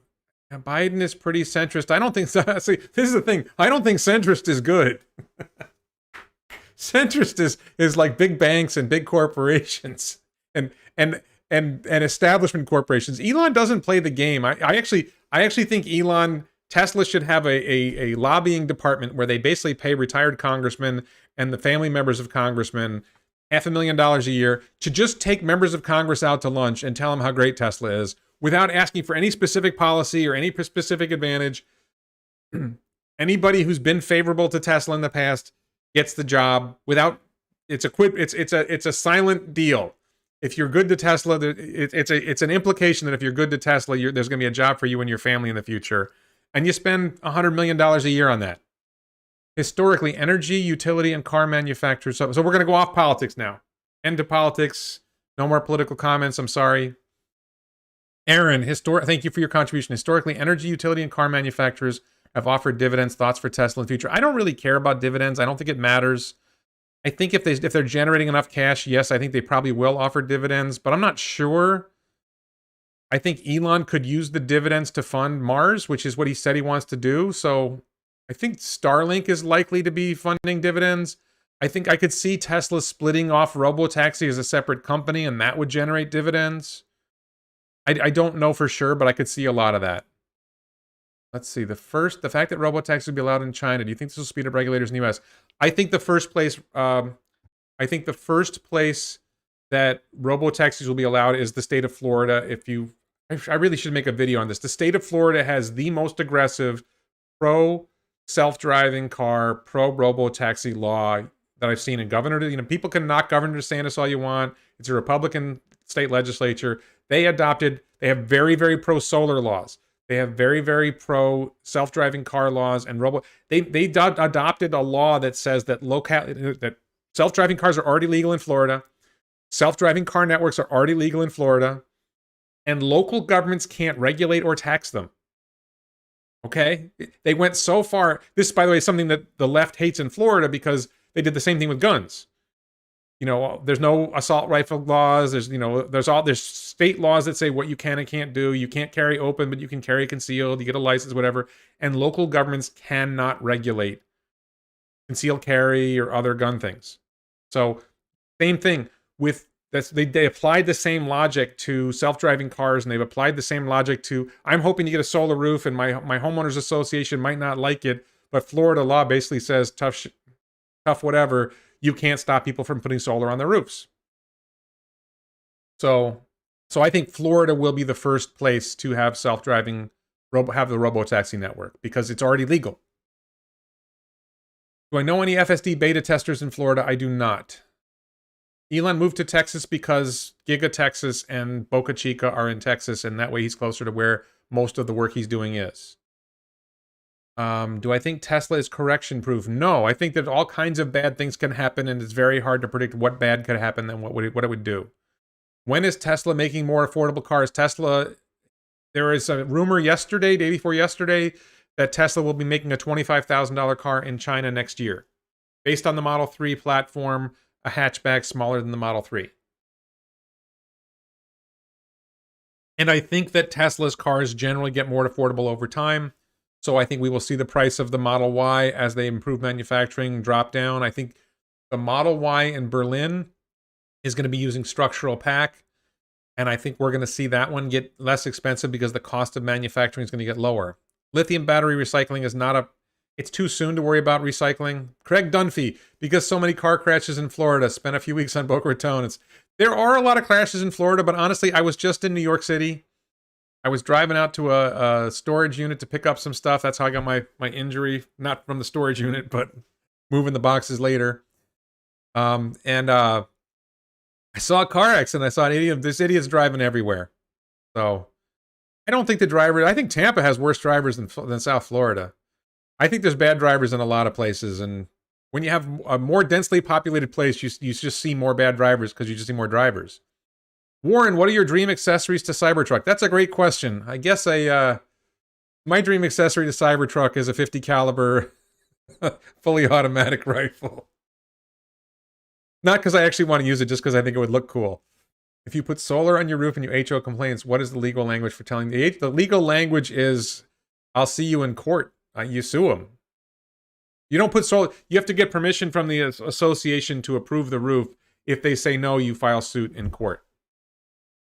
Best scenario for Tesla stock. CM, Warren, you said the best scenario for Tesla stock in 2030 is 100K. How much do you think it'll get by 2035 or 2040?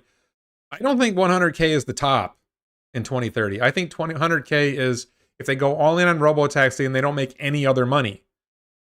It's that much. I think it could actually be higher than that. Should Tesla team up with QuantumScape to make batteries? Okay, so I talked about batteries before. I'm going to say this again because I've seen this question a few times. I don't think solid state matters. I think solid state is irrelevant. I think it could matter for aviation if aviation mattered, but I think aviation is going to die. I think air travel is going to die. I have a video, 10 industries that Tesla is going to destroy, or 10 industries that Elon and Tesla are going to destroy. The value for high density batteries is limited to specific uses like Tesla Semi. Maybe Cybertruck, Trimotor, certain applications, high density cells matter. But for the vast majority of uses, high density doesn't matter. So the market for higher density, more efficient, higher density cells is much smaller. And then the question is, it's not how energy dense your battery is, because once you get to there's an advantage for certain aviation, but let me get back to this point. Air travel is dead because Hyperloop is going to kill it. Because Hyperloop is going to be supersonic travel that's going to get you most places that you would take an airplane to now at supersonic speeds at less cost than an airplane, and you don't have to fly in a death machine that might crash. Why would you want to be in an airplane when you could be in a Hyperloop? If a Hyperloop is going to get you there quicker and cheaper and safer, why would you want to be in an airplane? So short distance travel, let's say where I'm in Boca, sometimes people fly to Tampa. If you could ride in a robo-taxi, it's going to cost you less money, especially if you have a Tesla minibus and it's going to cost you $5 each way. Why on earth would you fly in a plane? Thank you, Ben Pena, for your support and for your comment. Yeah, I made a video going after an Australian named John Cadigan. I don't know how to pronounce it. Warren, please give us an overview of places to live in Florida. That is not within the scope of this channel. Send me an email and I'll be happy to talk to you about that. Battery density will improve, but once you get to a 300-mile range for a robotaxi, you've covered most uses that you need, and grid storage battery density is irrelevant. So the question is, what uses do you need high energy density for? The high nickel cells that Tesla's making are shrinking in cost, and you're going to see 400 watt hours per kilogram for $60 a kilowatt hour, $60 a kilowatt hour? I think it was $60 a kilowatt hour. You're going to see amazingly low cost, high energy density batteries just with the 4680 cell using high nickel. Once you get to 500, you've pretty much established air travel, but I don't think air travel is necessary. So the question is, what is the application that needs high density cells? And how big of a market is that? Now, look, I think it could be I think semi is going to be a big market, but semi, I think the United States market for semis is about 250,000 vehicles a year. Once they go robo, you're actually going to need fewer of them. Although if there's economic growth, you'll need more of them. It doesn't add up being a lot of cells. Cybertruck, yeah, I think there's certain uses. You talk about like Plaid Model S or Roadster. Yeah, they're going to use high nickel cells, but those are very low volume vehicles. I think that the biggest question with solid state is not what its energy density is, it's whether they can deliver it at low cost. Because if lithium iron phosphate cells end up costing $30 a kilowatt hour, and you come up with this great high energy density solid state battery and it costs $120 a kilowatt hour, people have to be willing to pay 4x for that battery to make it worth it. Can you even get it down to $120 a kilowatt hour? Maybe it's $200 a kilowatt hour. You end up with very limited applications for that battery cell.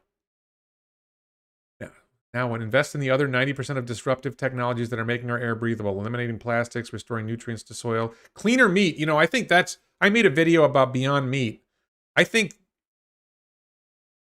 Beyond Meat, Impossible Foods, the lab-based meats, Kimball's involved with a lab-based meat company where they clone animal cells and then they produce meat in a lab based on animal cells.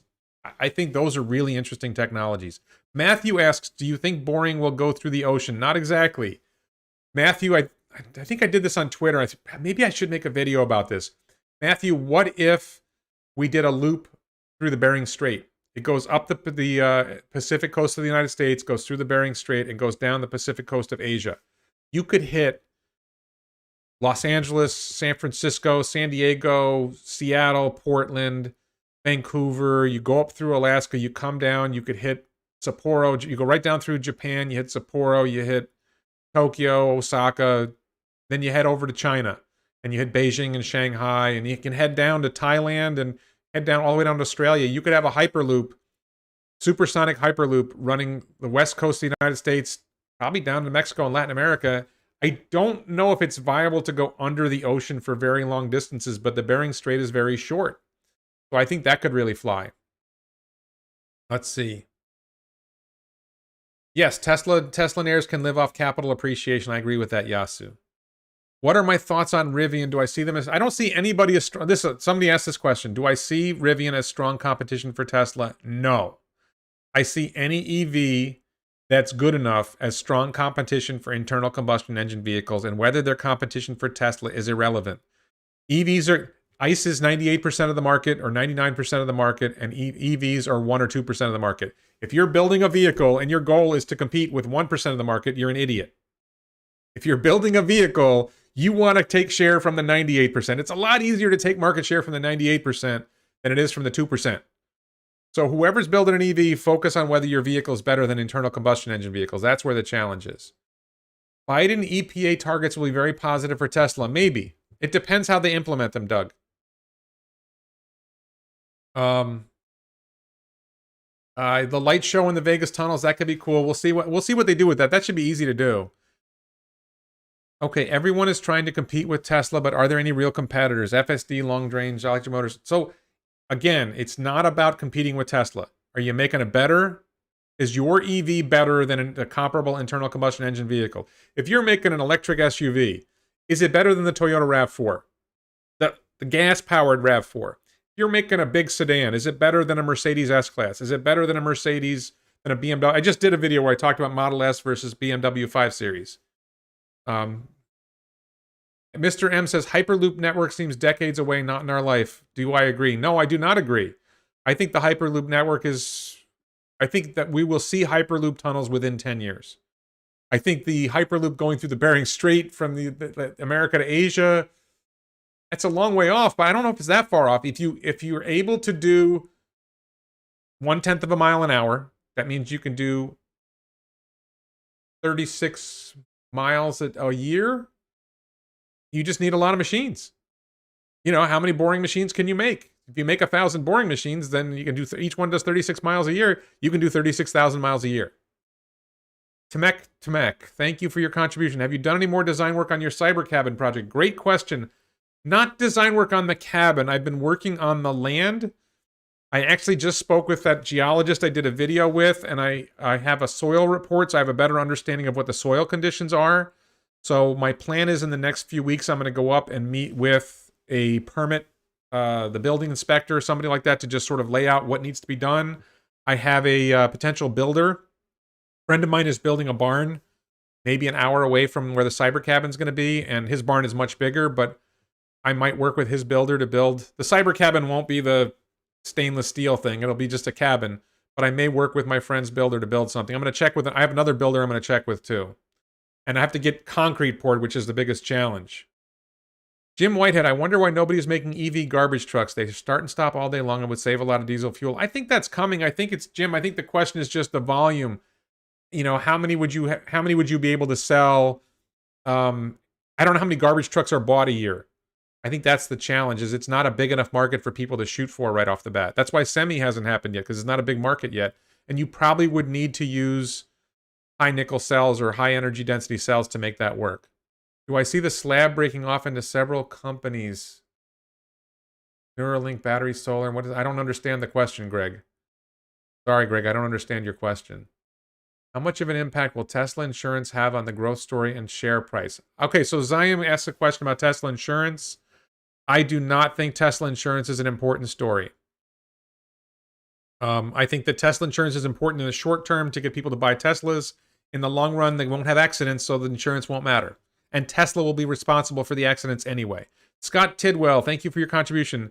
Maybe off topic, but your thoughts on Bitcoin with endless Fed printing our dollars. So I just made a video about Bitcoin and Ripple, XRP and Ripple. Great question. I think that cryptocurrencies are very interesting. I own 0.846 Bitcoin, or 846 micro Bitcoins or mini Bitcoins or whatever that is. So I own about $35,000 in Bitcoin. I am concerned about endless Fed printing. I actually just tweeted something about that on Twitter today. People don't realize how much money printing has been going on. I think Bitcoin and other cryptocurrencies are a potential way to hold value that's not in dollars and protect yourself from inflation. I think that people probably don't know about this. There's something called know your customer regulations. There's this concept called money laundering, which is somebody engages in crime, and in order to process the funds from that crime, they use techniques called money laundering in order to process their money out, so they are able to get it out of the criminal world and into the legal world. And unfortunately, know your customer regulations, which is part of that, which basically means if you make a deposit of more than $10,000 in a bank, the feds want to know about it. The bank has to report the $10,000 plus transaction. I think it's, if you bring more than $10,000 cash into the country, I had a client arrested for a felony because he brought more than $10,000 cash into the country and he didn't report it. And I think money laundering are stupid laws. I don't think we should have money laundering laws. I think that government is using money laundering laws, know your customer laws, and other laws to regulate. And this is bipartisan. This is both Republicans and Democrats, and they are doing this to regulate cryptocurrencies, and that keeps cryptocurrencies from going where they could go. And I don't think the Democrats or Republicans are any better on this. I don't think there's any. I think the crypto space made a mistake by jumping in with Coinbase. I remember I had a Coinbase account and it got shut down because I have a non-KYC wallet, and I transferred money to Coinbase from that, and they shut down my account. I got my money back. I got my Bitcoin back. But I think this excessive regulation of cryptocurrencies will destroy crypto. Will keep cryptocurrencies from achieving all they could, which would make our lives better. So the stress theory, I just did a video about the SEC lawsuit against XRP. If you check my videos, like the last week or so, I did a video about XRP, the SEC suing, and what implications that has for Bitcoin. So if you're interested in that, check out my video. I talked about it there. What will happen to buses, taxis, and trains when robo-taxis take over? Millions of jobs will be wiped out. Yes, Claudio asks a great question. Check out my video about 10 industries that Elon and Tesla are going to destroy. Yes, I do believe that robo-taxis will wipe out a lot of jobs with buses, taxis, trains, also airplanes, all kinds of transport, truck drivers, and that's a good thing. ATMs, but keep this in mind. Automated teller machines, ATMs, were supposed to destroy bank teller jobs. And what ended up happening was banks ended up hiring twice as many tellers. Because the ATMs made banking more efficient as an industry. It made it easier to open branches because the branches were more efficient, and they actually had more. There are more bank tellers today than there were before ATMs. They've started to cut back on bank tellers because we're doing a lot of online banking now. But the fantasy that bank teller jobs would be destroyed, bank teller jobs became higher value added. Yes, Cracker comes. Bernie's tweeting about Elon's wealth, but we already talked about that. We're not going there. We're all going to need a government wage because robotics, etc., will put us out of work. No, here's the problem. I'm sorry, I'm getting a little political here, but hold off. I don't want to see partisan comments here. We used to have, and hopefully we still have, a dynamic economy. When you have a dynamic economy and some technology comes along that destroys jobs, in a dynamic economy, money exists. There's more money saved, and that money enables new companies to be created. Other businesses thrive, and it creates more jobs. And every time in history that we've seen this kind of change, the technology creates more jobs and better jobs than the jobs that were destroyed. If you want to go put shoes on horses for a living, you can go and do that, I guess, but that's a crappy job that doesn't pay well. So all the people who made money putting horseshoes on horses, they lost their jobs, and they got better jobs that make more money. So there's this fantasy that the Andrew Yang gang has, and I have a video where I talk about Andrew Yang. So check my channel for videos about search my channel for Andrew Yang, and you'll see that video. This idea that somehow the job creation engine is going to stop. It will stop if government stops us from having a dynamic economy. If we have excessive taxation, excessive regulation. If Bernie Sanders ran the United States, there would be no job creation. Because jobs are created by capitalists investing their money in new businesses. And Bernie hates that, and AOC hates that, and half the Democratic Party hates that, and honestly, a lot of the Republican Party doesn't really like it that much either.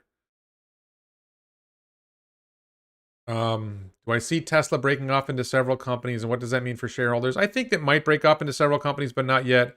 Do I use Signal app? Yes, 518-225-3710.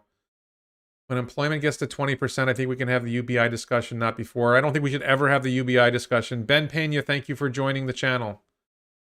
It's the creative destruction of cat. Yes, Jim Whitehead, Schumpeter, exactly. Creative destruction. I read Schumpeter in college. Who do you think will be Tesla's main EV competitor in China or otherwise? I don't think Tesla has EV competitors. Tesla has internal combustion engine competitors. Every EV maker competes with internal combustion engines, and the internal combustion engine vehicles are the main competitors. Period. You are overlooking the fact that jobs are being eliminated and there will be nothing to replace them. Skyline. I am not overlooking the fact that, listen, Skyline, if you get your way and government takes control of everything, taxes everything, and gives people money, then no one will create jobs, and you're right. But in a dynamic economy, people who make a lot of money on Tesla will have money to invest, and we will invest in new companies that create new jobs that are better jobs for people. If you don't believe in a dynamic economy, how did we get where we are today? How did we get to the world we live in today? It's not because of universal basic income. It's because we had a dynamic economy. I think we still have a dynamic economy. I fear for the future about whether we will have a dynamic economy. But if you take away the dynamic economy, I can guarantee you the jobs will not be created and life will be a miserable hell. If that's what you want, that's what you're going to get. If you think that, magically handing out $600, we got $1,800. My wife and I and our daughter, we got $1,800. Woo! Of magic money that was printed on fantasy presses. That's not a good long-term strategy. Do I think there could be a public backlash against Tesla for automating so many driver jobs? Yes. That's why Cybertruck's so good, because it's bulletproof. And armored glass. What are my thoughts on Lucid Motors? I have a video about Lucid Motors. You can check the video out. You can't say that enough. EV is the only competition. It's not that the only competition is ICE. It's the main competition is ICE. How many hours do you put into your YouTube channel a week? The YouTube channel is my main job. I am also an attorney. I just got hired on a couple drunk driving cases. I'm a criminal defense lawyer. Let me just say this really quick. I am a criminal defense lawyer. I'm a personal injury lawyer. I am a traffic lawyer. My traffic law work is only in New York State. I don't do traffic tickets in Florida. I do personal injury. I do very limited volume of that. I'm also a real estate agent in South Florida, primarily in West Boca Raton. So if anybody needs to buy property in South Florida, if anybody needs a lawyer, if you get arrested or you know somebody gets arrested, if you Google Fair DUI, Fair DUI, you will find me. I have videos on this channel about Fair DUI. I think I'm a very good drunk driving defense lawyer, and I'm handling a few cases like that now. And I have a felony going in Broward County on something else. If you want a lawyer who will fight for you, that's me. If you want a lawyer who will take your money and help you plead guilty, that's not me. I'll do it, but that's not what I want to do. That's not what I'm good at. Skyline says, I believe in a dynamic economy, but artificial general intelligence will exceed human capability. Therefore, capitalism will ensure humans will be priced out of work. Incorrect. I have a video about this. It's called... Now I can't think of the term, but I have a video where I specifically talk about that point. My video, I talk about Andrew Yang. That is a misunderstanding of how economies work. It's false. And artificial general intelligence is so far from exceeding human capability in all areas that, like, that's 100 years away. Maybe it's 50 years away. It's certainly not in the next 10 years. Cormac, thank you for your support. Have wealth tax to fund UBI. Give citizens a chance. How about you? Listen, you can give whatever money you want to fund UBI. I don't consent to you taking mine. I don't consent to you taking Elon's either. Cybertruck is only good against 9mm. AR-15 and above will go straight through to the inside. Probably true, but I think it depends what angle the shot is. I think on a 90 degree, on a perpendicular shot, yes. I think if the shot hits like that, Cybertruck has a chance. So we'll see. And if, Cybertruck's got this slope, so I'm not so sure what's going to happen with those rounds. I think that could be a video. I'm not willing to do that with my Cybertruck, but if anybody wants to donate a Cybertruck and have me shoot rifles at it, I don't think many people are going to go for that. How can you gauge what's good on an S-curve scale? People to ditch their cars because of robotaxi, they need to make millions to every country. Like they need at least 500 million robotaxis in the world. Yeah. CM says we're going to need a lot. I agree with that, CM. It's going to take a long time for robotaxi to displace the global fleet. The global fleet is somewhere between 2 billion and 2.5 billion vehicles. There are 90 million new vehicles made a year. If Tesla produces, my fantasy is Tesla's going to be producing around 40 million vehicles in 2030. Elon says 20. I think he's sandbagging. It's going to be 40 million vehicles. 40 million vehicles. If Tesla produces 100 million vehicles by the end of 2030, that would replace 500 million vehicles, which is only a quarter to a fifth of the global fleet. So there's a long way to go. What is my opinion on Tesla quality and their quality control? I've driven 2 Teslas. I thought they were great. What do I think of public defenders working for the county DAs? Public defenders don't work for county DAs. Public defenders work for the county, and they represent people who are being prosecuted by the DAs. They don't work for the DAs, and it depends on where you are. Broward County and Palm Beach County has very good public defenders. Other places probably don't. In my experience, most public defenders are pretty good, but they have a limited amount of time. They have a limited amount of resources. Private defense attorneys who are good, and then we're not all good, can give you more time and devote more resources and help you do a better job on your case. He said AI will take our jobs. Yeah, I know Elon says that AI is going to take our jobs, but how far down the road is that? And if you get the Neuralink chip, how much more productive are you going to be? I agree as a former AI researcher, computers need artificial intelligence because like politicians, they have natural stupidity. I don't have opinions on other stocks like SolarMax, so I can't really comment on that. I don't know that much about BYD in China, so I can't answer that. Bulletproof vests are bulletproof, but only up to a calendar. I agree. Bulletproof isn't bulletproof. Bulletproof is bullet resistant, maybe. I don't think Tesla needs to worry about NEO. AI already exceeds human capability in document search of legal documents as well, so less lawyers are needed. No, the thing that's going to kill lawyers, again, check out my video, 10 industries that Elon and Tesla are going to destroy. There will be no car accidents. No personal injury lawyers. No car accident personal injury lawyers, at least. I've made more than $1 million on personal injury cases, maybe $2 million on personal injury cases. No drunk driving cases because people won't be driving anymore. No traffic stops. Probably more than half of American criminal cases start with a traffic stop, and there won't be traffic stops anymore because the robotaxis, there'll be no basis to stop a robotaxi. It's going to be crazy what that's going to do to lawyers. Do you think we can lease out our Tesla in I believe the plan is that if you have a Tesla with robotaxi software, FSD software, FSD enabled, you will be able to put your Tesla into the robotaxi network. That is my plan for my Cybertruck. Do I have any views or thoughts on NEO? I think the battery swap thing is stupid. I don't think that it's viable as a business model. I think that, but I hope in general that NEO continues to grow and make good cars. I don't think the 150 kilowatt hour battery pack is real. It's not real until it is. I think Arcimoto is too small, and I don't think Arcimoto scales. The problem with Arcimoto is it doesn't scale. What percentage are you in Tesla? 85% of my IRA is in Tesla. I have other assets, like this house.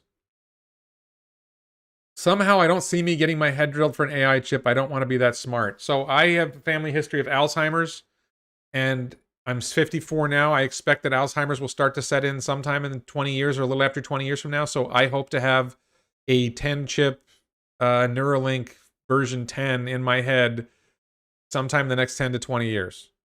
Not so much, and hopefully it'll make me more productive, but just to save me from Alzheimer's. Yes, good. Well, listen, so Skyline, getting rid of lawyer jobs is a good thing. We don't contribute that much to society. Personal injury law does not add value to society. If we eliminate crime, criminal defense lawyers won't be adding value to society. Let's add value to society. Let's do something productive. Let's do something that makes people's lives better. Do I think FSD will be reproved, and who will be responsible in case of accidents as a lawyer? If FSD happens, and when the car is driving, look, right now today, it's my opinion, if FSD is driving the car and there's an accident, then Tesla is responsible. The driver may also be responsible, but Tesla is responsible already under liability laws as I understand them. I think battery swap is irrelevant because you will rarely use it, and if you are going to use it, the line waiting to get your battery swapped will be long. I don't know what the cost is of building the battery swap station. It looks expensive. And then you have to have extra batteries on hand. It's a mess. When should Tesla buy Boring Company? I don't think Tesla should buy Boring Company. I think that Boring Company should stay independent and grow on its own and do funding rounds to raise money. Diet should keep you out of Alzheimer's. My mother's been a vegan for 20 years. It didn't help her. Ben Trey. So Ben, thank you for your support. Tamak, do you just hold shares of Tesla? I don't do options. I do not do options. I'm not interested in options. I am a buy and hold investor. Maybe I'm hurting myself. I just believe in buy and hold, and when people start talking about options, my eyes glaze over and I just can't focus on the conversation. I've heard about options so many times, I lost interest. Victor, I'm not 64, I'm 54. I will be 64 in 10 years. When will Japan give up on hydrogen? I don't know the answer to that. I believe that with Tesla adding a Japanese board member with Elon's connections to Japanese, including Panasonic, I think there's a good chance we're going to see a Tesla Gigafactory in Japan going along with a Panasonic Terafactory. And I think that's going to be really exciting. Skyline says, I agree I don't like lawyers. It's not that I don't like lawyers. I just don't think we add value. But these people will not have jobs, so how will they make money? Look, Skyline, it's very hard for you to grasp this. I'm going to say it again. I'm going to say it slow. Many technological changes have happened over the last 120, 150, 200 years. Many of these technological changes have drastically affected or eliminated certain categories of jobs. This has happened before. This is not new. When this happens in a dynamic economy, new companies are created, new jobs are created, new industries are created, and those industries create new jobs that those people can take and do. If this is hard for you to grasp, I will ask you a simple question. How many people did you know who worked in social media marketing 30 years ago? How many people do you know made money doing YouTubing 30 years ago? How many people do you know who made money on search engine optimization and search engine marketing 30 years ago? The answer to all those questions is probably zero, and today it's millions. Millions of people in those industries that didn't exist before. In a dynamic economy, jobs are created, and people will take those jobs. People lose jobs in another sector will take those jobs. If a car crashes into a robotaxi, talk us through what happens at the scene. Cop shows up and instant messages the owner. Seems like a lot. I don't know the answer to all those questions. I have a video series. If you go to my videos, I've interviewed a bunch of politicians to talk about questions like that. I don't think I've answered that specific question, but I have had conversations like that before. What happens in a traffic stop? What does the cop do when he thinks the car is speeding? Does he just hand a ticket to the car? Do I think Volkswagen and Toyota will survive? No. I don't think that the internal combustion engine... I think all the internal combustion engine industry companies will die. I think they will be bailed out by their governments, many of them, and they will die again because they simply fundamentally cannot do what needs to be done. Got control over my IRA, yeah. My wife thinks I'm a genius. My wife does not. I made a lot of money on Tesla stock, but my wife does not think I'm a genius. That's hilarious. My wife knows I'm not a genius. Do I think Toyota has a hidden EV program? Toyota has said they have an EV program with solid-state batteries, but I don't believe it until I see it. Listen, I'm a lawyer. I have applied for jobs with Tesla. I haven't gotten one. I would sell Teslas in a heartbeat. I would, whatever I could do for Elon, I would. I would work at SpaceX, 2.5 hour drive.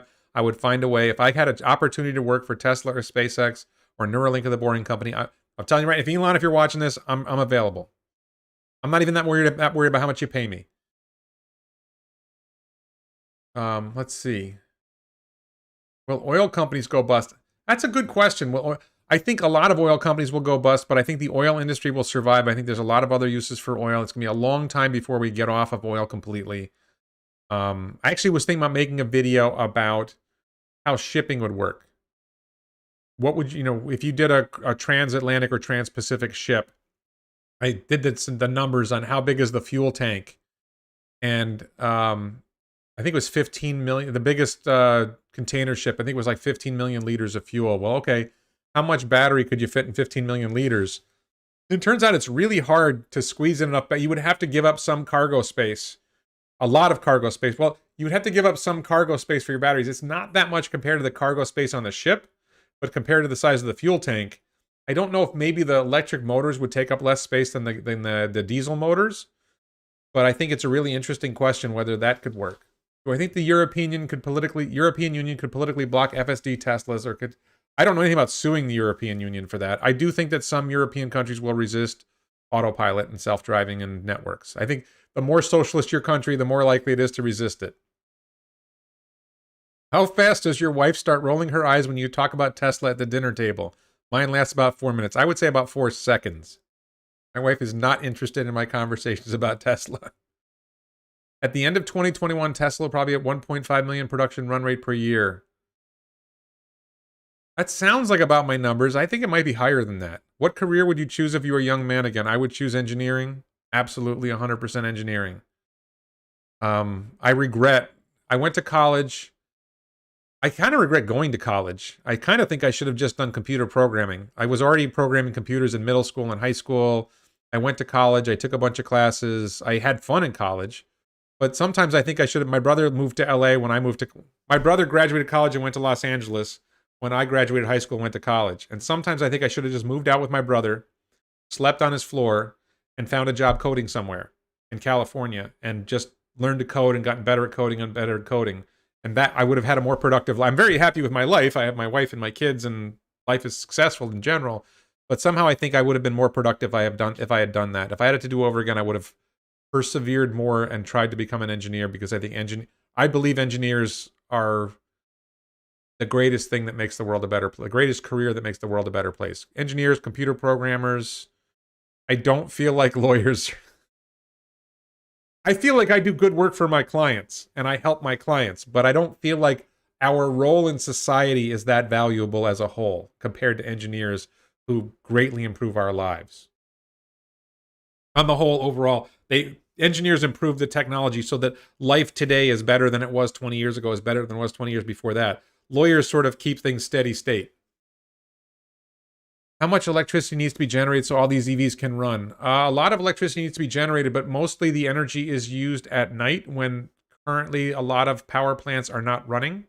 So they're definitely going to need to be more solar and more wind, and all that has to happen, but I don't think that's going to be that big of a deal. Put solar roof on every house, you're going to generate a lot of electricity. When do I think range anxiety will start for ICE vehicles? I just did a video on this. You know, the BMW M550i has only like 350 miles of range. How come nobody talks about that? Can they add air ducts to the existing AC air duct that extend the batteries to keep them cool I think they have a very effective heat management system, thermal management system for the batteries already, and it uses the heat pump and octavalve. I don't care about what Shum Short says about Tesla collapsing. I think it's nonsense.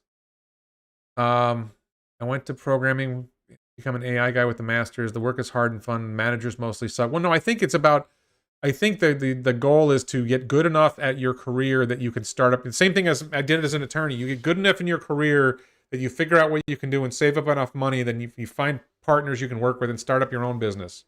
I think working as an employee for someone else, look, for some people it's great. Keep doing it. It's great. If you don't love that, if you can find a way to save up enough money and start up your own business doing something, and that's the way to go. I've realized at some point in my life, I realized I was entrepreneurial. I started up my own law firm. I started up a website that made a lot of money. I started up West Boca News. I started building this YouTube channel. I'm not a manager though. I don't like you have to know yourself. Like if you're going to build a business that requires you to manage large numbers of people like Elon's doing, I think there's only a special set of people who can do that. And I don't think I'm that person. I found, because I ran a small law firm with, 5 or so employees or 10 employees or something like that. And I never felt like I knew what the hell I was doing managing people. Thank you, B, for your nice words there. Should Tesla build a gigafactory in England? I do think that a gigafactory in England makes sense. That's one of the ones. I made a video where I talked about gigafactories, where they might be. And I think the UK does make some sense for a gigafactory. I'm not saying they will do it. I just think it would make sense. Besides Musk, who do you think is the next most important entrepreneur company CEO of our time? Jeff Bezos. Jeff Bezos revolutionized my life. I don't go to stores anymore. I just buy everything on Amazon. I think Amazon is fantastic. Tesla should have customer service that is better than PayPal. I don't know. My impression is Tesla customer service is fine. Whenever you have a customer service fail, you hear about it. Whenever customer service goes well, you don't hear about it. And whenever Tesla has a customer service fail, you hear about it 100 times as much. I had terrible customer service of a Volkswagen dealer recently.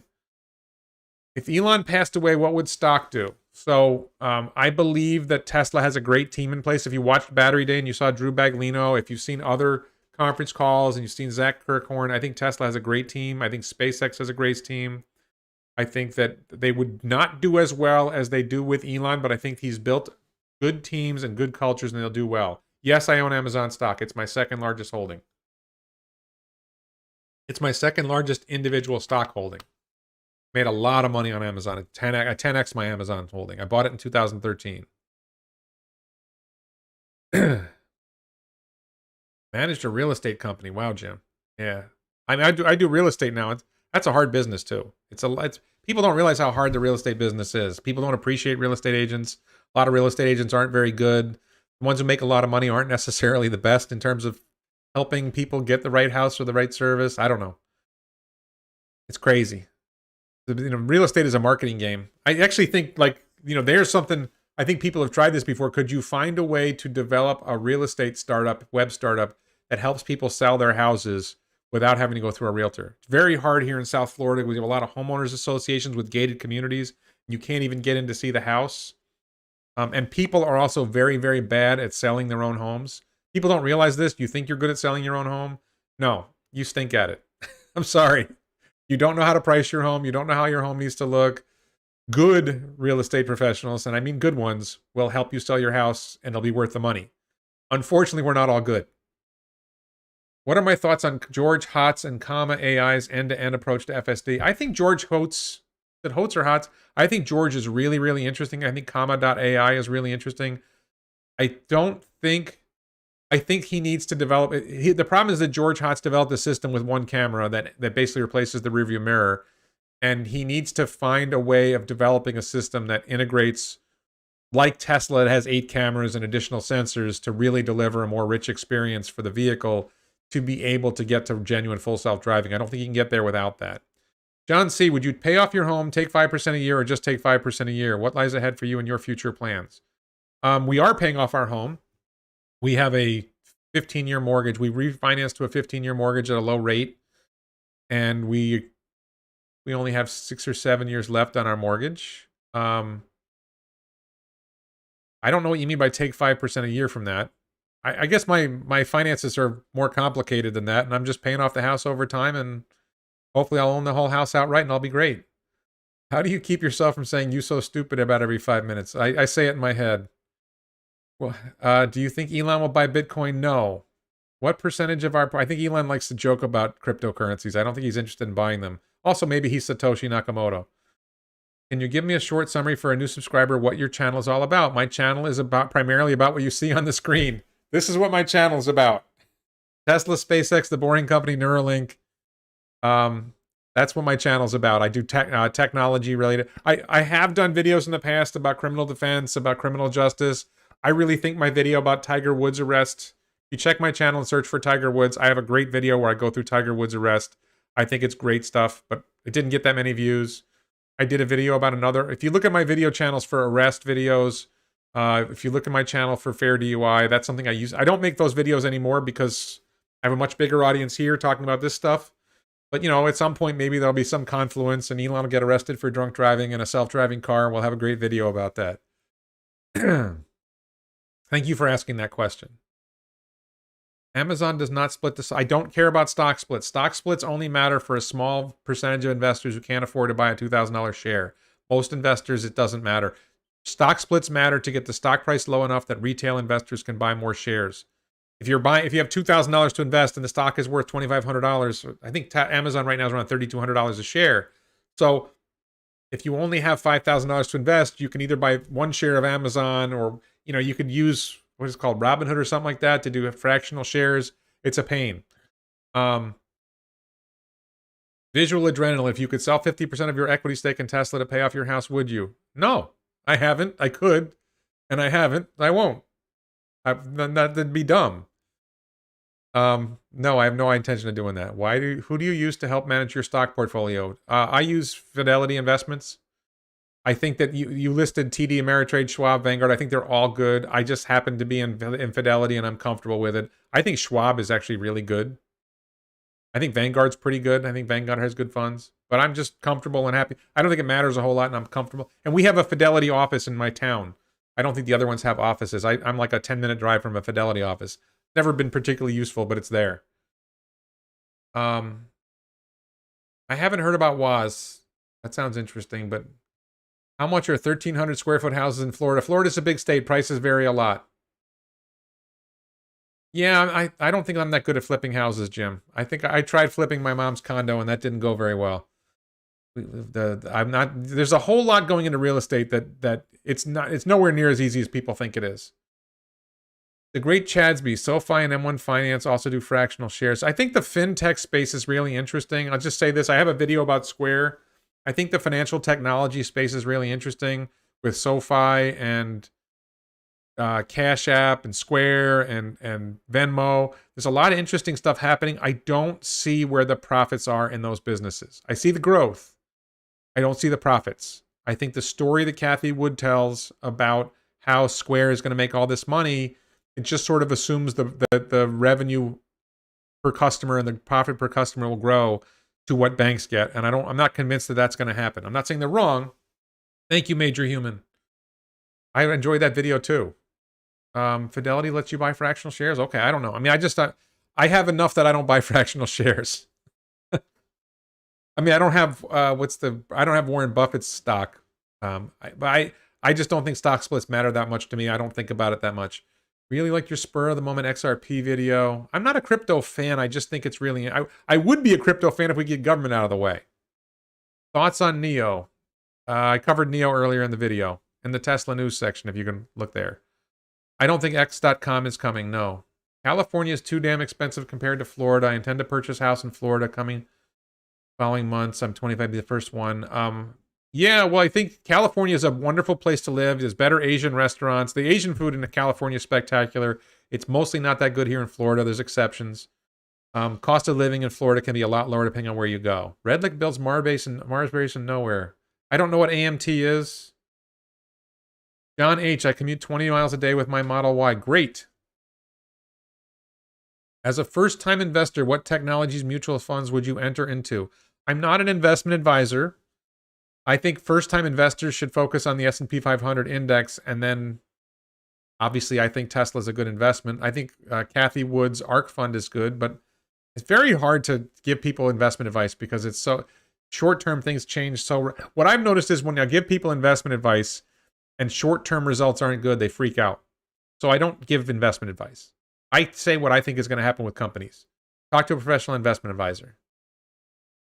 A recent rise in Tesla is a short squeeze on all the benchmark funds waiting to buy in. Typical dip after S&P inclusion.